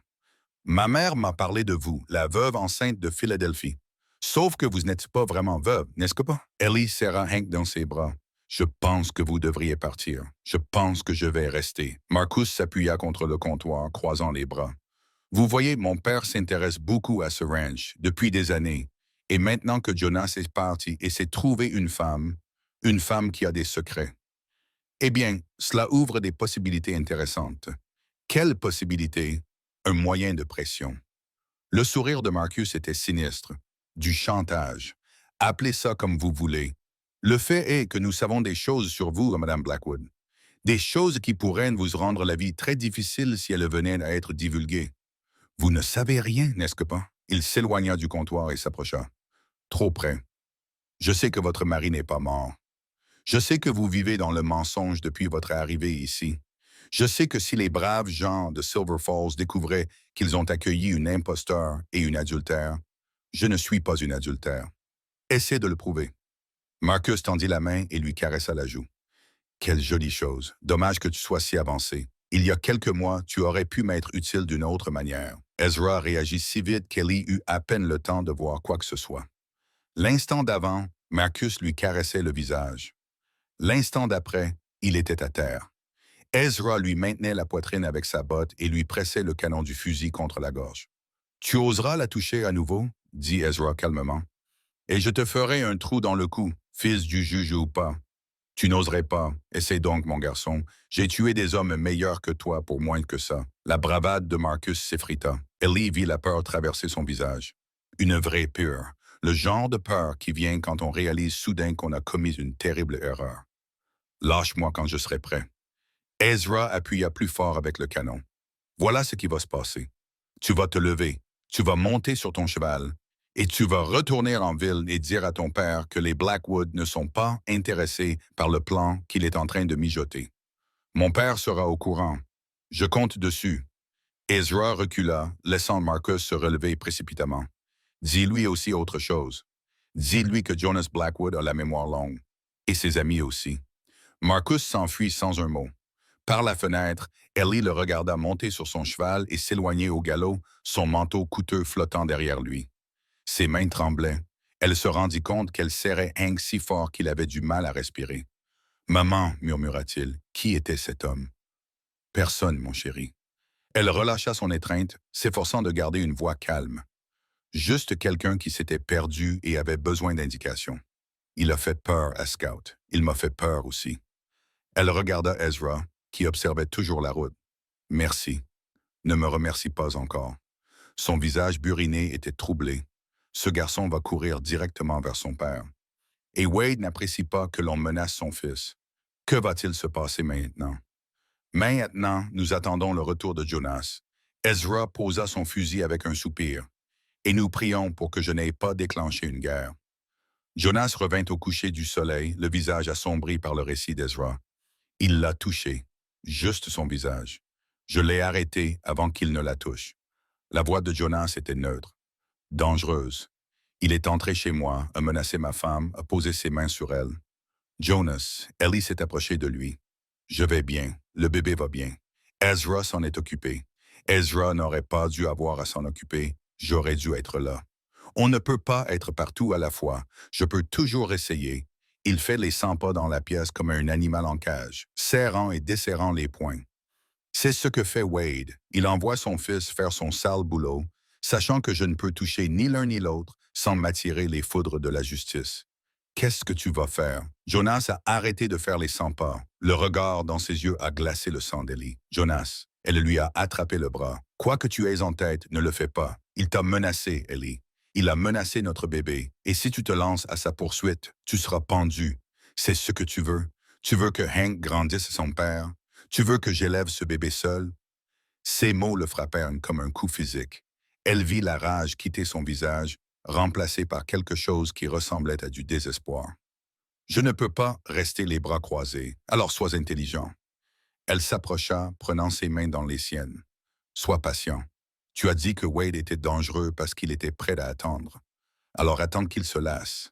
Ne lui donne pas ce qu'il veut. Et que veut-il? Il veut que tu perdes le contrôle. Il veut que tu commettes une erreur qu'il pourra utiliser contre toi. Elle leva la main et prit son visage balafré entre ses mains.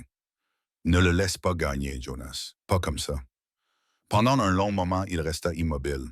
Puis, lentement, ses épaules s'affaissèrent. Je ne sais pas comment faire, admit-il. Je ne sais pas comment combattre quelqu'un que je ne peux pas toucher. Toute ma vie, quand quelque chose me menaçait, je l'affrontais de front. Je ne suis pas faite pour être patient. Alors laisse-moi t'aider. Ellie appuya son front contre sa poitrine. J'ai passé des années à être patiente, à attendre le bon moment, à survivre à des hommes qui voulaient me briser. Elle leva les yeux vers lui. Nous sommes plus forts ensemble, tu te souviens? Ensemble. Jonas l'enlaça, en prenant soin de ne pas toucher son ventre. Je ne suis plus sûr de croire en Dieu, Ellie. Mais s'il existe, c'est lui qui t'a envoyé vers moi. Car je ne sais pas ce que je ferais sans toi. Tu survivrais. Tu as toujours survécu. Survivre n'est pas la même chose que vivre. Il embrassa le sommet de sa tête. C'est toi qui m'as appris ça. Cette nuit-là, après que Hank se fut endormi et qu'Ezra se fut retiré dans sa cabane, ils s'assirent ensemble près du feu. « Parle-moi de Walter », dit Jonas doucement. « La vraie histoire, pas celle que tu as racontée à l'entremetteuse. » Ellie fixa les flammes. « Pourquoi? Parce que je t'ai parlé de Martha, de Lily, de la pire chose que j'ai jamais faite. » Il lui prit la main. « Je veux tout savoir sur toi, Ellie, même les choses dont tu as honte. » Elle resta silencieuse pendant un long moment, puis elle commença lentement. « J'ai rencontré Walter quand j'avais 18 ans. Il était beau, charmant, disait toujours ce qu'il fallait. Mon père lui devait de l'argent, des dettes de jeu, et Walter a proposé de lui pardonner sa dette si P lui donnait ma main. Il t'a acheté. Il a acheté le droit de m'épouser. C'est différent sur le plan juridique, mais c'est la même chose dans la pratique. » Elle sourit amèrement. Je pensais que je pouvais faire en sorte que ça marche. Je pensais que si j'étais une bonne épouse, il apprendrait à m'aimer. Au lieu de cela, il a appris à me détester. Il te battait? Non. Walter n'était pas violent, il était pire que ça. Elle croisa le regard de Jonas. Il était froid, distant. Il pouvait passer des semaines sans me parler, puis se pointer ivre et exiger des choses que je ne pouvais pas lui donner. Quand je suis tombée enceinte de Hank, j'ai pensé que cela changerait les choses. Ce ne fut pas le cas. Que s'est-il passé? Il s'est lassé. Il a trouvé quelqu'un de plus jeune, de plus joli, de moins enceinte. La vieille douleur a refait surface, atténuée par le temps, mais toujours présente. Il est parti 2 semaines avant la naissance de Hank. Il a simplement fait ses valises et est parti. Sans laisser de mots, sans explication. Je ne savais même pas qu'il était parti jusqu'à ce que le propriétaire vienne réclamer le loyer. Et sa famille m'a reproché son départ. Ils ont dit que je l'avais poussé à partir. Ils ont essayé de prendre Hank à une femme qui n'avait pas su garder son mari, qui n'était pas apte à élever un enfant. Sa voix s'est durcie. C'est là que je me suis enfui, que j'ai changé de nom, que j'ai dit à tout le monde qu'il était mort. C'était la seule façon de protéger mon fils. Tu as menti pour survivre. J'ai fait ce que je devais faire. Elle l'a regardé. Est-ce que cela change la façon dont tu me vois? Jonas resta silencieux pendant un moment. Puis il dit, ma mère disait que Dieu nous juge selon nos choix, pas selon les circonstances. Tu étais piégé, Ellie. Piégé par un homme qui t'a utilisé et rejeté. Les mensonges que tu as dit n'étaient pas des péchés, c'était pour survivre. Tu le crois vraiment? Je crois que tu es la femme la plus courageuse que j'ai jamais rencontrée. Il porta sa main à ses lèvres. Je crois que tu as traversé le feu pour protéger ton fils. Et je crois que quoi qu'il arrive ensuite, nous y ferons face ensemble. Ellie sentit les larmes monter, puis les larmes qu'elle retenait depuis des mois, voire des années. Elle les laissa couler, laissa Jonas la serrer dans ses bras tandis qu'elle sanglotait contre sa poitrine. J'ai peur, admit-elle. J'ai peur depuis si longtemps que je ne me souviens plus ce que c'est que de se sentir en sécurité. Je sais. Il la serra plus fort dans ses bras. Mais tu es en sécurité maintenant. Je le jure sur ma vie. Et si tu ne peux pas tenir cette promesse? Alors je mourrai en essayant. Il s'écarta et essuya ses larmes avec ses pouces. C'est tout ce que nous pouvons faire, Ellie.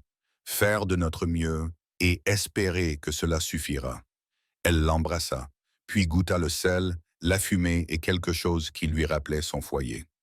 Quand ils se séparèrent enfin, Jonas posa sa main sur son ventre. Elle sera forte, dit-il doucement, comme sa mère. Comment sais-tu que c'est une fille? Je ne sais pas, je le sens, c'est tout. Il sourit et pour la première fois depuis qu'elle le connaissait, son sourire atteignit ses yeux. Lily Martha Blackwood, c'est comme ça que j'aimerais l'appeler. Si tu es d'accord, dit Ellie, le souffle coupé. Après ta femme et ta fille, après la famille que j'ai perdue et celle que je suis en train de construire. Ses yeux gris plongèrent dans les siens. Ils t'auraient aimé, Ellie, toutes les deux. Je le sais, alors oui. Elle posa sa main sur la sienne. Lily Martha Blackwood. C'est parfait. Dehors, le vent hurlait et la neige commençait à tomber. Mais à l'intérieur de la maison, près du feu qui s'éteignait, 2 personnes brisées se serraient l'une contre l'autre et osaient croire en demain. Ils ne savaient pas que demain leur apporterait la tempête de leur vie. Ils ne savaient pas que Cornelius Wade avait déjà mis son plan final en action. Ils ne savaient pas qu'avant la fin de la semaine, tout ce qu'ils avaient construit serait menacé. Mais ce soir-là, à cet instant précis, rien de tout cela n'avait d'importance.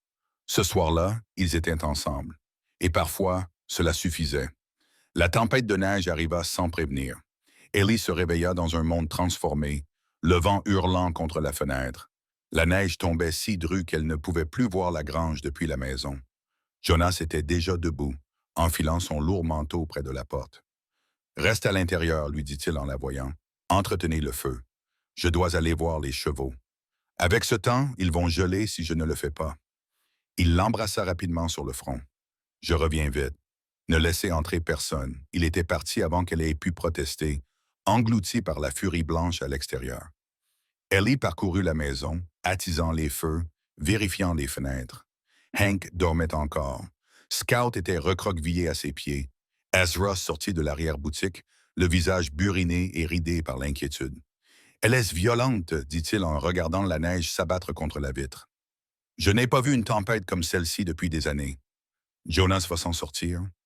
Il connaît ces montagnes mieux que quiconque. Il s'en sortira.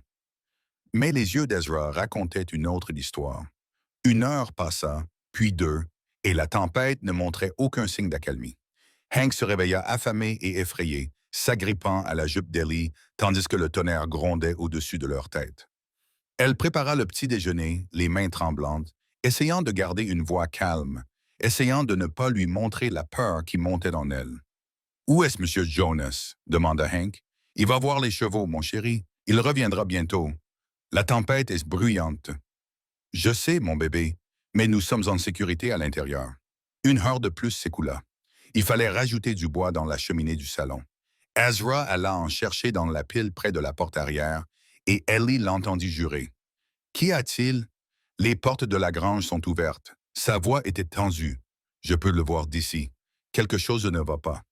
Avant qu'Ellie n'ait pu l'arrêter, il enfilait déjà son manteau. Reste ici. Garde le garçon à l'intérieur. Ezra, reste ici. La porte claqua derrière lui et Ellie se retrouva seule avec Hank et le vent qui hurlait. Elle essaya de s'occuper, essaya de distraire Hank avec des histoires et des jeux. Mais au fur et à mesure que les minutes s'écoulaient, puis les heures, la peur devint palpable dans sa poitrine. Quelque chose n'allait pas. Elle le sentait. Maman, Hank tira sur sa manche. Scout agit bizarrement. La chienne était à la porte, gémissant et se grattant les oreilles contre sa tête. Elle veut sortir, dit Hank. Elle ne peut pas sortir avec cette tempête, mon chéri. Mais Scout n'arrêtait pas. Elle faisait les 100 pas, gémissait et se grattait jusqu'à ce qu'Ellie pense devenir folle à cause du bruit. Puis, à travers le vent, elle l'entendit. Une voix, faible, mais indubitable. Ellie. Elle ouvrit la porte à la volée. Ezra se tenait sous le porche. Le bras massif de Jonas était drapé sur son épaule. Jonas était à peine conscient, le visage blanc de froid, les vêtements trempés. Du sang coulait d'une entaille sur son front. « Aidez-moi » haleta Ezra. Il tomba et se cogna la tête contre une poutre. Ensemble, ils traînaient en Jonas à l'intérieur. Il était si froid que sa peau semblait glacée. Ses lèvres étaient bleues. Sa respiration était superficielle et irrégulière. « Va chercher des couvertures » ordonna Ezra. « Toutes celles que tu peux trouver et fais chauffer autant d'eau que possible. » Ellie agit par instinct, sa peur se cristallisant en action. Elle dépouilla Jonas de ses vêtements mouillés tandis qu'Ezra attisait le feu jusqu'à ce qu'il rugisse. Elle empila des couvertures sur son corps tremblant et pressa des linges chauds contre sa poitrine. « Jonas. » Elle prit son visage entre ses mains. « Jonas, tu m'entends? » Ses yeux papillonnèrent. « Ellie, je suis là. Tout va bien se passer. » Les chevaux, maudits chevaux, des larmes coulaient sur son visage. « Tu as failli mourir là-bas. À quoi pensais-tu? » Je ne pouvais pas les laisser mourir de froid. Sa voix n'était qu'un murmure. « Ils sont tout ce que nous avons. Tu es tout ce que j'ai. » Elle pressa son front contre le sien.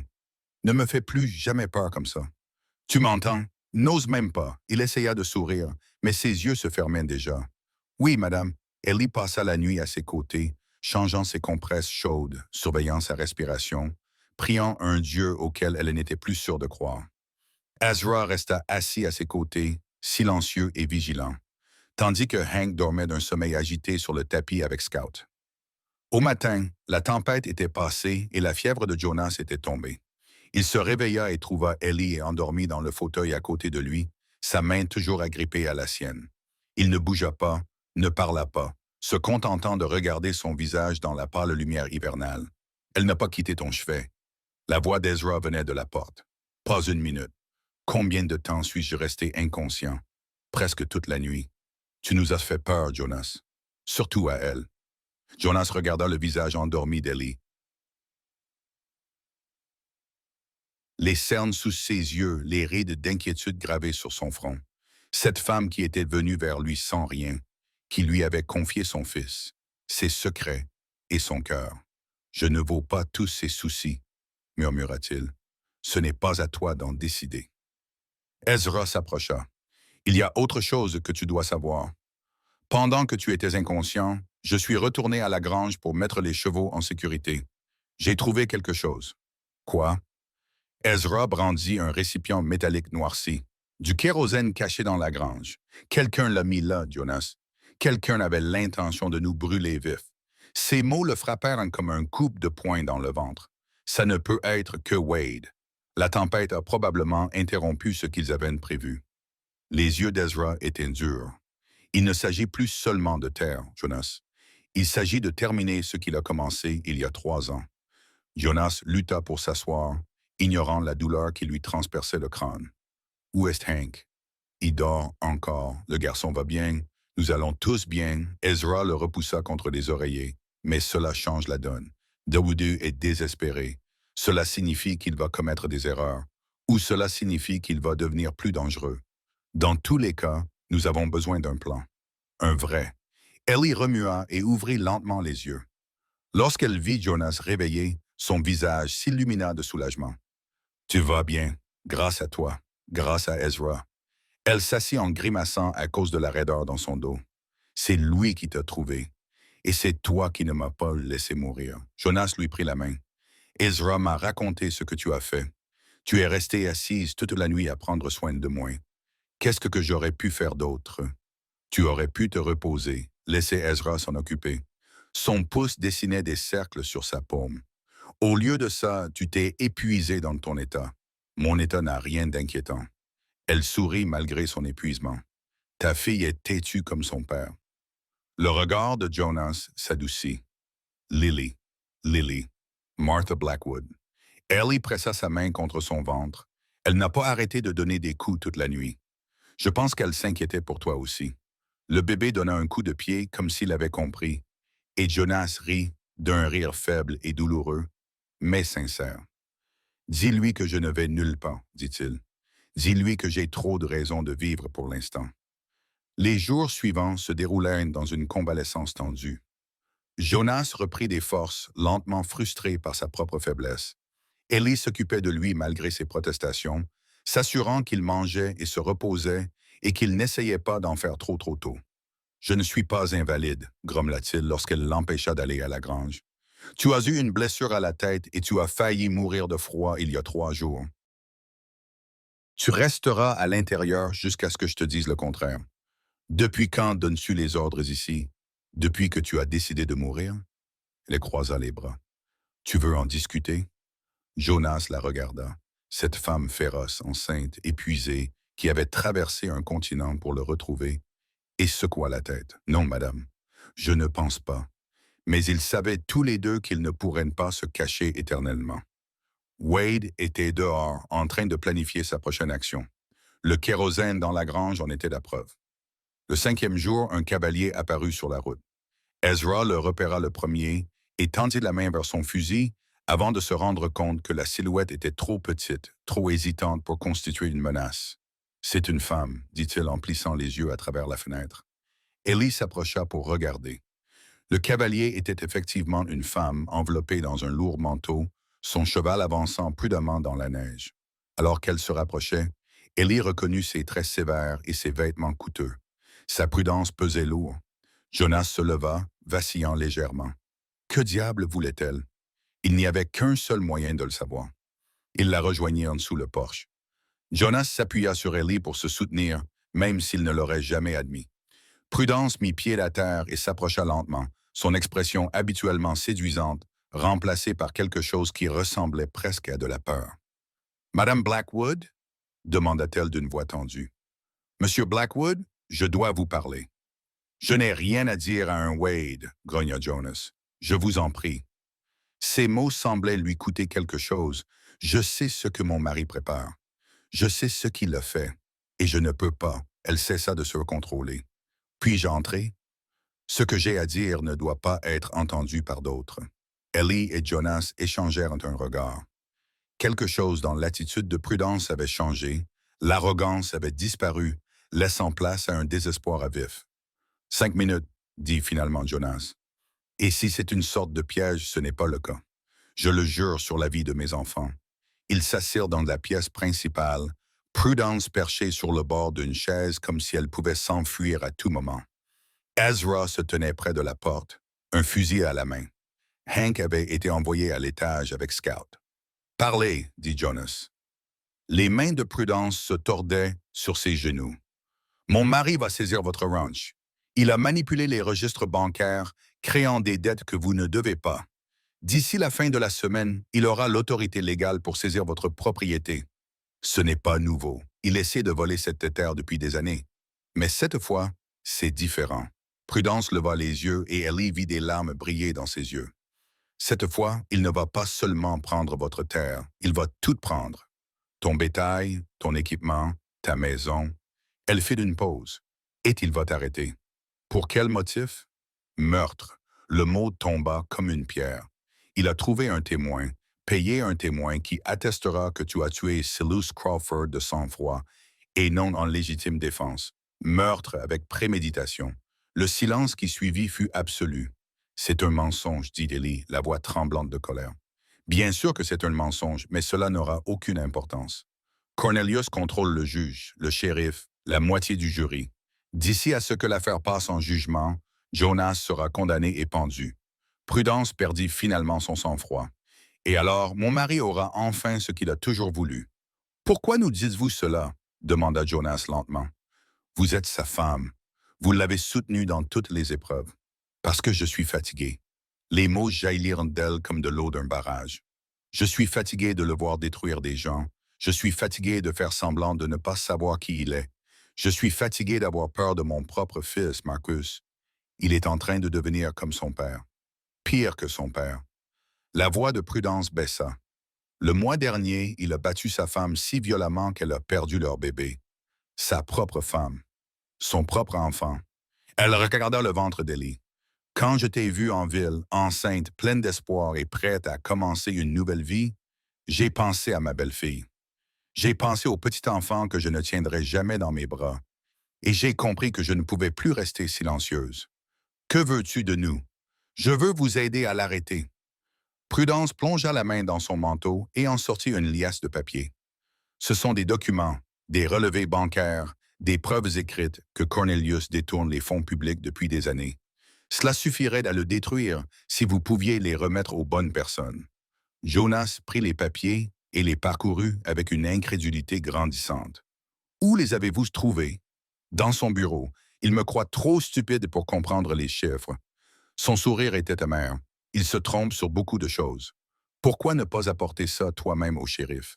Parce que le shérif travaille pour Cornelius. Parce que je suis une femme et que personne ne me croira. Parce que si on me voit trahir mon mari, Marcus le fera. Elle ne termina pas sa phrase. Elle n'en avait pas besoin. Ellie s'agenouilla à côté d'elle et prit les mains de la femme plus âgée. Merci. Je sais ce que cela vous coûte. Vous ne savez pas. La voix de Prudence était creuse. Mais vous le saurez. Cornelius organise une fête de Noël demain soir. Le gouverneur du territoire sera présent, ainsi que des représentants de la compagnie ferroviaire. Si vous pouvez remettre ces documents directement au gouverneur, je le ferai. Ellie dit que Jonas tourna brusquement la tête vers elle. Non, Jonas, absolument pas. Vous êtes enceinte de 8 mois. Tu n'iras pas dans ce nid de vipères et tu ne peux pas y aller. Wade veut te faire arrêter. Dès que tu te montreras en ville, il te fera mettre les fers. Ellie redressa le menton. Je suis la seule à pouvoir le faire. Ellie, elle a raison. La voix calme d'Ezra coupa court à la dispute. Tabou 2 ne la considérera pas comme une menace. Une femme enceinte à une fête de Noël. Et elle sera invisible. Elle pourra s'approcher du gouverneur comme aucun d'entre nous ne peut le faire. Et si quelque chose tourne mal? Et si Wade découvre ce qu'elle fait? Je m'en occuperai. Ellie croisa son regard. Jonas, j'ai passé toute ma vie à fuir le danger. Pour une fois, je veux courir vers lui. Pour notre famille, pour notre avenir. Jonas la fixa longuement. Puis il se tourna vers Prudence. S'il lui arrive quoi que ce soit, je la protégerai. Prudence se leva, serrant sa cape autour d'elle. Je m'assurerai qu'elle arrive jusqu'au gouverneur. C'est le moins que je puisse faire. Ce n'est pas suffisant. Je sais. Elle se dirigea vers la porte puis s'arrêta. Monsieur Blackwood, je sais que vous n'avez aucune raison de me faire confiance. J'ai fait partie de la machine qui a essayé de vous détruire. Mais je pensais ce que j'ai dit. Je suis fatigué. Je suis fatigué d'être complice du mal. Elle le regarda. Parfois, la rédemption commence par un simple choix. C'est le mien. Elle partit sans un mot, disparaissant dans la neige. Cette nuit-là, Ellie et Jonas étaient allongés ensemble dans leur lit, elle adossée contre lui, ses bras enroulés autour de son ventre. Je ne veux pas que tu fasses ça, lui dit-il dans les cheveux. Je sais. Si quelque chose t'arrive, à toi ou au bébé, rien ne se passera. Elle se retourna dans ses bras pour lui faire face. Jonas, tu as passé 3 ans à mener ce combat seul. Laisse-moi t'aider. Laisse-moi être ta partenaire. Tu es plus que mon partenaire. Tu es mon cœur. Si je te perdais, dit-il d'une voix brisée, je ne survivrais pas à la perte d'un autre membre de ma famille, Ellie. Je ne suis pas assez fort. Tu es l'homme le plus fort que je connaisse. Non, ce n'est pas vrai.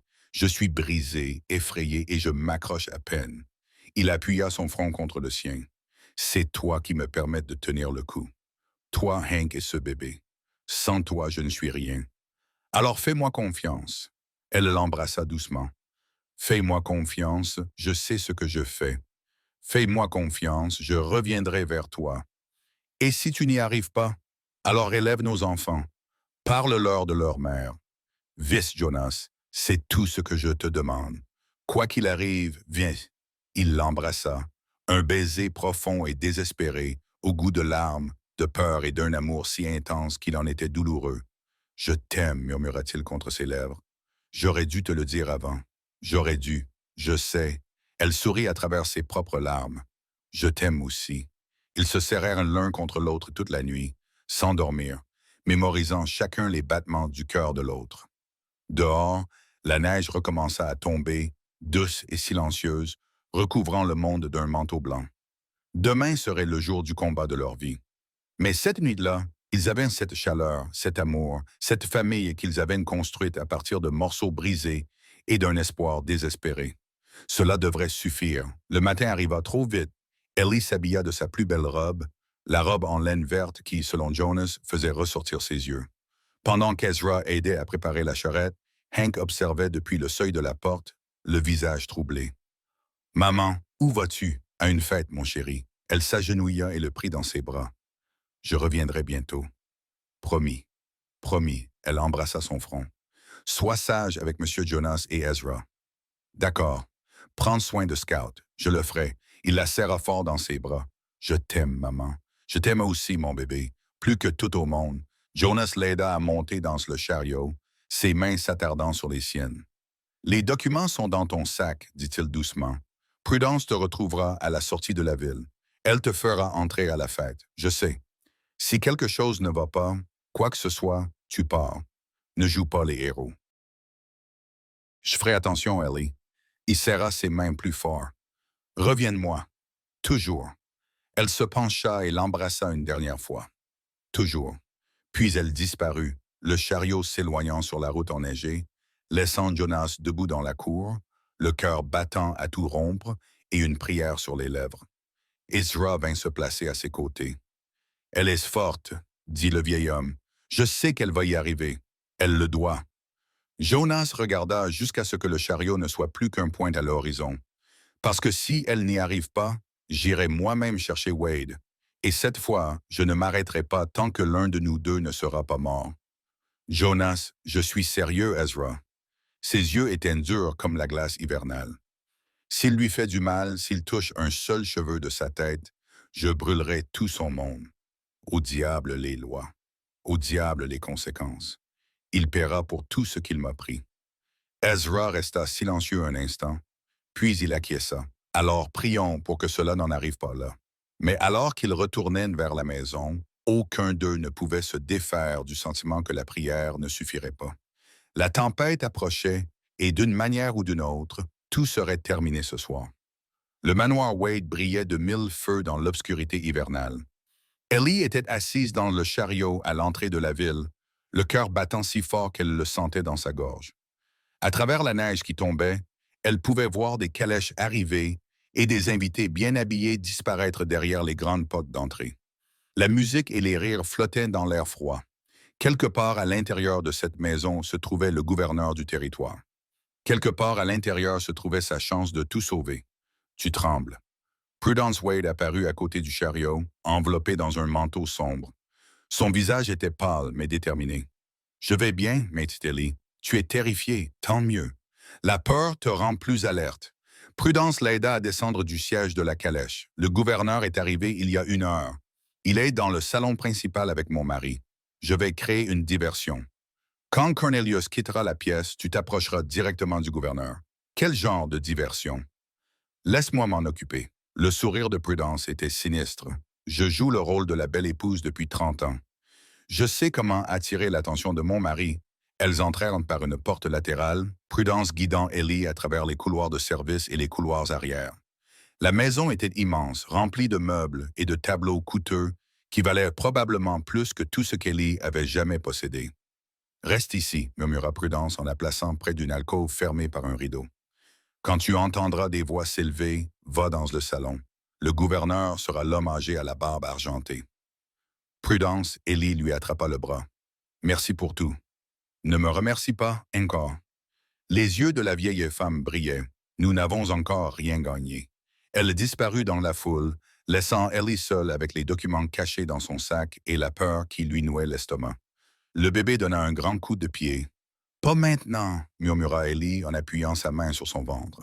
« S'il te plaît, pas maintenant. » Les minutes s'écoulèrent lentement. Elle pouvait entendre la fête continuer. Le tintement des verres, les conversations, le brouhaha, les éclats de rire occasionnels. Chaque bruit la faisait sursauter. Chaque ombre lui semblait menaçante. Puis elle l'entendit. La voix de Prudence s'élevant au-dessus du murmure de la foule. « Cornelius, Cornelius, viens vite. » Marcus est encore entré dans la cave à vin. Des pas, des jurons, le bruit des portes qui s'ouvrent et se ferment. Ellie bougea. Le salon était plus petit qu'elle ne l'avait imaginé, intime plutôt que grandiose. Un feu brûlait dans la cheminée et plusieurs hommes se tenaient autour, un cigare à la main. Elle repéra immédiatement le gouverneur, avec sa barbe argentée, son air distingué et le sceau du territoire sur le revers de sa veste. Il leva les yeux lorsqu'elle s'approcha. « Bonsoir, madame. Je ne crois pas que nous ayons été présentés. » Gouverneur Harrison, sa voix était plus assurée qu'elle ne se sentait. « Je m'appelle Eleanor Blackwood. J'ai des informations concernant le juge Cornelius Wade qui requièrent votre attention immédiate. » Les autres hommes échangèrent des regards. L'un d'eux, le shérif, réalisa-t-elle avec effroi, se déplaça pour bloquer la porte. « Madame Blackwood. » L'expression du gouverneur était prudente. « Ce n'est ni le moment ni l'endroit pour porter des accusations. Je vous en prie, monsieur, regardez simplement ces documents. » Elle sortit les papiers de son sac. Des relevés bancaires montrant des détournements de fonds provenant du trésor public, de la correspondance prouvant que le juge Wade avait engagé l'homme qui avait assassiné la femme et la fille de Jonas Blackwood. Des preuves de... Cela suffit. La voix venait de derrière elle, froide, maîtrisée, mortelle. Ellie se retourna. Cornelius Wade se tenait dans l'embrasure de la porte, le visage empreint d'une agréable surprise qui ne se reflétait pas dans ses yeux. Madame Blackwood, quel plaisir inattendu. Il entra dans la pièce et le shérif s'écarta pour le laisser passer. « Je ne savais pas que vous aviez été invité à notre petite réunion. » « Je ne l'étais pas. » Ellie releva le menton. « Mais certaines choses sont trop importantes pour attendre une invitation. » En effet, le regard de W2 se posa sur les papiers qu'elle tenait dans ses mains. « Et quelles sont exactement ces preuves de vos crimes, mes crimes, Waderit ?» Un rire riche et exercé. « Gouverneur, vous devez pardonner cette pauvre femme. Elle vient d'arriver de l'Est, mariée à un criminel notoire. Je crains que l'isolement de la vie au ranch n'ait affecté son raisonnement. Je suis parfaitement raisonnable. » Ellie tendit les documents. « Gouverneur, veuillez simplement les lire. » Harrison hésita, regardant tour à tour Ellie et Wade. La tension dans la pièce était suffocante. Cornelius est un membre respecté de cette communauté. Dit lentement le gouverneur. « Ce sont des accusations graves. Elles sont également vraies. » La voix d'Ellie se brisa de désespoir. Il y a 3 ans, le juge Wade a engagé un homme nommé Silas Crawford pour incendier le ranch Blackwood Creek. La femme et la fille de Jonas Blackwood sont mortes dans cet incendie. Depuis, il essaie de voler les terres de Jonas, et maintenant, il prévoit de faire arrêter Jonas sous de fausses accusations de meurtre. Mensonge. Le masque de WDE tomba, révélant le monstre qui se cachait dessous. Ce ne sont que des mensonges répandus par une femme qui ne comprend pas les problèmes qu'elle cause. Alors vous ne verrez pas d'inconvénient à ce que le gouverneur examine les preuves. Les yeux de WDE se sont plissés. Ces documents sont des biens volés dans mon bureau privé par ma propre femme, qui a clairement perdu la tête. Prudence me les a donnés de son plein gré. Elle en a assez de vous voir détruire des innocents. Prudence est une femme stupide qui ne connaît pas sa place.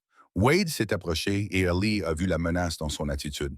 Tout comme vous, Madame Blackwood, vous auriez dû rester dans ce ranch minable avec votre mari criminel. Au lieu de cela, vous êtes entré chez moi et m'avez accusé de crime devant des témoins. Parce que vous êtes coupable. Je suis juge, banquier, un pilier de cette communauté. Sa voix se réduisit à un murmure qu'elle seule pouvait entendre. Et vous êtes une femme enceinte qui a menti pour se glisser dans le lit d'un inconnu. Qui croirez-vous? Le bébé donna un nouveau coup de pied, plus fort cette fois. Une douleur aiguë transperça l'abdomen d'Ellie. Pas maintenant. S'il vous plaît, mon Dieu. Pas maintenant. Gouverneur Harrison, elle prononça ces mots entre ses dents serrées. Je vous en supplie, lisez simplement les documents. Si j'ai tort, vous pourrez me renvoyer comme une folle. Mais si j'ai raison, Harrison tendit la main vers les papiers. Et WDE fut plus rapide. Sa main se referma sur le poignet d'Ellie, le tordant si fort qu'elle poussa un cri. Les documents se dispersèrent sur le sol. Espèce d'idiote. Sa voix était désormais pleine de venin. Tu pensais vraiment pouvoir entrer chez moi et détruire tout ce que j'ai construit? Lâche-la. La voix du gouverneur s'était durcie. Cornelius, c'est tout à fait inconvenant. Cette femme est en infraction.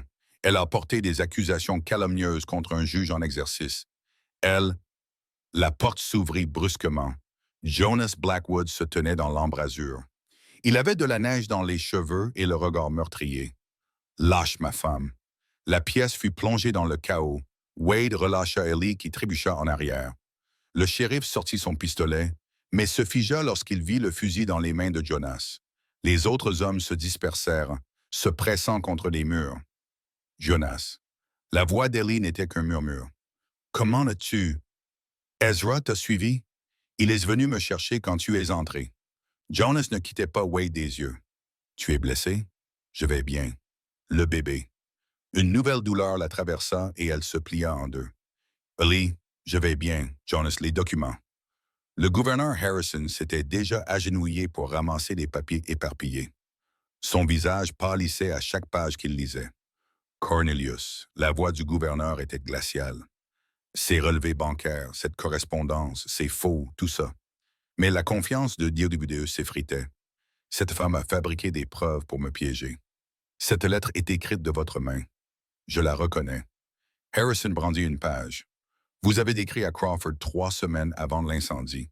Vous lui avez proposé 200 $ pour éliminer l'obstacle à Blackwood Creek. Cette lettre est signée de votre nom et scellée de votre bague. Harrison se leva lentement. Sheriff Barnes, je vous ordonne d'arrêter le juge Wade. Pour quel motif? La voix de WDE s'éleva. Vous ne pouvez pas faire ça. Je suis juge de ce territoire. Plus maintenant. Le regard de Harrison était dur. Incendie criminel, complot en vue de commettre un meurtre, détournement de fonds publics, fraude. Il regarda Barnes. Emmenez-le. Vous le regretterez. Wade recula vers le mur alors que le shérif s'approchait. Vous tous, j'ai des amis. J'ai du pouvoir. Je vais. Vous n'avez rien. Jonas s'avança, le fusil toujours levé. Vos amis ont disparu. Votre pouvoir a disparu. Tout ce que vous avez bâti sur le sang de ma famille, c'est fini. Votre famille a eu ce qu'elle méritait. Les mots jaillirent de la bouche de Wade comme du poison. Votre femme était une femme vulgaire. Votre fille n'était rien. Et vous n'êtes qu'un meurtrier qui se fait passer pour un homme respectable. Le doigt de Jonas se crispa sur la gâchette. Jonas. La voix d'Ellie coupa court à la rage. Jonas, ne fais pas ça. Il la regarda. Ses yeux gris étaient sauvages, tourmentés, au bord de la violence. Il les a tués. Sa voix se brisa. Il a tué Martha et Lily. Je sais, mais le tuer ne les ramènera pas. Ellie tendit la main vers lui, la main tremblante. Et notre fille a besoin de son père. J'ai besoin de toi. Ne le laisse pas nous enlever ça aussi. Pendant un terrible instant, Jonas resta immobile. Puis, lentement, Il baissa son fusil. Emmenez-le, dit-il au shérif. Emmenez-le et faites-le disparaître de ma vue. Barnes s'avança et passa les menottes au poignet de WDE. Le juge continuait à hurler des menaces et des insultes, tandis qu'on le traînait hors de la pièce. Jonas rejoignit Ellie en 3 enjambées et la rattrapa alors que ses jambes se dérobaient sous elle. « Le bébé ?» allaita-t-elle. « Jonas, quelque chose ne va pas, hein? » Son visage pâlit. « Depuis combien de temps? La douleur a commencé quand je suis arrivé. Ça empire. Il nous faut un médecin. » Jonas regarda autour de lui avec affolement. Que quelqu'un appelle un médecin. Il n'y a pas de temps à perdre. Prudence apparut dans l'embrasure de la porte, le visage calme malgré le chaos. Le bébé va naître. Il faut l'emmener dans un endroit chaud et intime. La chambre d'amis. Le gouverneur Harrison avait retrouvé son sang-froid. À l'étage, première porte à gauche. Madame Wade, savez-vous comment aider une femme à accoucher? J'ai moi-même eu 3 enfants. Prudence se déplaça pour soutenir Ellie de l'autre côté. Monsieur Blackwood m'aida à la porter à l'étage. Les heures suivantes se confondirent dans un brouillard de douleur et de peur. Ellie était allongée sur un lit inconnu dans une maison inconnue, entourée de personnes qu'elle connaissait à peine, sentant son corps se déchirer. Les contractions devenaient plus rapides et plus fortes, chacune la laissant haletante et trempée de sueur. Vous vous en sortez à merveille. La voix de Prudence était calme, assurée. Le bébé est presque là. Jonas. Ellie tendit la main vers lui. Jonas, j'ai peur. Il fut à ses côtés en un instant, sa main balafrée serrant la sienne. Je suis là. Je ne vais nulle part. Et si quelque chose tournait mal? Et si le bébé? Rien ne va tourner mal. Il appuya son front contre le sien. Tu es la personne la plus forte que je connaisse, Ellie Blackwood. Tu es entrée dans la maison d'un ennemi pour sauver notre famille. Tu peux y arriver.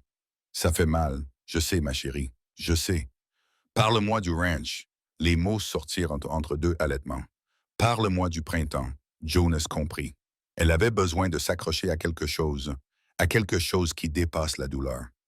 Au printemps, le ruisseau est en crue, dit-il doucement. Les prairies verdissent et les fleurs sauvages s'épanouissent dans toutes les couleurs imaginables. Hank m'aidera à planter le jardin et Scout courra après les papillons et s'assiera sous le porche pour regarder le coucher du soleil. Et Lily sera dans tes bras, potelée, en bonne santé et belle comme sa maman. Sa voix se brisa. Nous lui apprendrons à marcher dans cette prairie. Ellie, nous la verrons grandir, forte et libre. Nous lui donnerons tout ce que nous n'avons jamais eu. Une autre contraction frappa et Ellie hurla. « Pousse !» ordonna Prudence. « Pousse maintenant !» Ellie poussa de toutes ses forces, sa vision devint blanche. Elle eut l'impression que son corps était coupé en 2. Puis un cri, petit, furieux, absolument parfait. C'est une fille. La voix de Prudence était chargée d'émotion. Une magnifique petite fille. Jonas poussa un son qui pouvait être un rire ou un sanglot. Ellie ne pouvait pas le dire. Elle ne voyait rien à travers les larmes qui coulaient sur son visage. « Laisse-moi la voir. » Sa voix n'était qu'un murmure. « S'il te plaît, laisse-moi la voir. » Prudence posa le bébé dans ses bras. Elle était toute petite, avec un visage rouge, une chevelure brune et des yeux qui essayaient déjà de s'ouvrir. « Bonjour, Lily. » Ellie pressa ses lèvres contre le front de sa fille. « Bonjour, ma petite fille. Nous avons attendu si longtemps pour te rencontrer. » Jonas les enlaça toutes les 2, ses larmes se mêlant aux siennes. « Elle est parfaite, murmura-t-il. Elle est absolument parfaite. » Lily Martha Blackwood, dit Ellie en levant les yeux vers lui. « C'est toujours le prénom que tu veux lui donner? C'est la seule chose dont j'ai toujours été sûr. » Il caressa la joue du bébé d'un doigt délicat. « Elle sera extraordinaire, comme sa mère. » Ils restèrent ainsi longtemps. Tous les 3, une famille née de morceaux brisés et d'un espoir désespéré. Dehors, la neige avait cessé de tomber. Les premiers rayons du soleil de Noël commençaient à apparaître au-dessus des montagnes. C'était fini.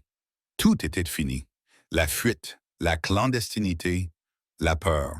Ils étaient enfin chez eux. Le procès de Cornelius Wade eut lieu 3 semaines plus tard. Les preuves étaient accablantes. Le gouverneur territorial lui-même témoignait au sujet des documents qu'Ellie lui avait apportés. Les responsables de la banque confirmèrent le détournement de fonds. Et contre toute attente, Marcus Wade s'est retourné contre son père, témoignant des années de corruption et d'abus. Ce n'est pas l'homme que je croyais, a déclaré Marcus à la barre d'une voix creuse. Ce n'est pas l'homme que nous croyons tous. WDE a été reconnu coupable de tous les chefs d'accusation. Il passerait le reste de sa vie dans la prison territoriale. Ellie observait depuis la tribune, Lily endormie dans ses bras. Jonas était assis à côté d'elle, une main sur son épaule, l'autre serrant les petits doigts de Hank. Lorsque le verdict a été lu, Jonas n'a pas réagi. Son visage est resté impassible, comme sculpté dans la pierre. Mais alors qu'il quittait le palais de justice, il s'est arrêté au bord de la rue. Jonas, Ellie lui a touché le bras. Qu'y a-t-il? Je pensais que je me sentirais différemment. Sa voix était lointaine. Je pensais que lorsqu'il serait enfin parti, lorsque justice serait enfin rendue, je pensais que la colère disparaîtrait. Est-ce le cas? Il resta silencieux pendant un long moment. Puis il la regarda, elle, Hank et le bébé dans ses bras. Ça s'estompe, dit-il lentement. La colère, la culpabilité, les cauchemars, ils sont toujours là, mais ils ne sont plus aussi forts. Ses yeux gris s'adoucirent. C'est grâce à toi, Ellie, à toi, Hank et Lily. Vous m'avez donné quelque chose de plus fort que les fantômes. Qu'est-ce que c'est? Un avenir. Il embrassa son front. Une raison de vivre. Ils retournèrent au ranch Blackwood Creek cet après-midi-là. Le printemps arrivait. La neige fondait, révélant des parcelles de terre brune et les premières pousses vertes d'une nouvelle végétation. Le ruisseau coulait haut et clair, et quelque part au loin, un merle chantait. Ezra les accueillit sous le porche, le visage buriné par le temps, le sourire aux lèvres. Il était temps que vous reveniez. Cet endroit était trop calme. Vous m'avez manqué aussi, mon vieux. Jonas lui donna une tape sur l'épaule. Tout va bien? Plus que bien. Nous avons des visiteurs. La porte s'ouvrit et une jeune femme sortit. Elle était pâle et mince, avec des ecchymoses encore visibles sur les bras, mais ses yeux étaient clairs et déterminés. Madame Blackwood, fit-elle en s'inclinant maladroitement. Je suis Sarah Wade, la femme de Marcus. Ellie se souvint de ce que Prudence lui avait raconté. Marcus avait battu cette femme si violemment qu'elle avait perdu son bébé. Madame Wade, Ellie s'avança. Qu'est-ce qui vous amène ici? Marcus est parti. Il a quitté la ville après le procès. Et la voix de Sarah vacilla. Je n'ai nulle part où aller. Madame Wade, l'aînée. Madame Wade, elle m'a suggéré de chercher du travail ici. Juste le temps de me remettre sur pied. Ellie regarda Jonas. Il acquiesça. Vous pouvez rester ici aussi longtemps que vous le souhaitez. Ellie dit, nous avons beaucoup de place et nous avons besoin d'aide. Les yeux de Sarah se remplirent de larmes. Merci, merci beaucoup, ne me remerciez pas. Ellie prit Lily dans un bras et tendit la main à la jeune femme. Promettez-moi juste une chose, n'importe quoi. Promettez-moi que vous guérirez. Promettez-moi que vous ne laisserez pas ce qui vous est arrivé définir le reste de votre vie. Ellie lui serra les doigts. Je sais ce que c'est que de fuir des monstres. Je sais à quel point il est difficile de recommencer à zéro, mais c'est possible. J'en suis la preuve vivante. Ce soir-là, ils se réunirent autour de la table pour dîner. Ellie et Jonas, Hank et Ezra, Sarah et la petite Lily. C'était étroit, c'était chaotique.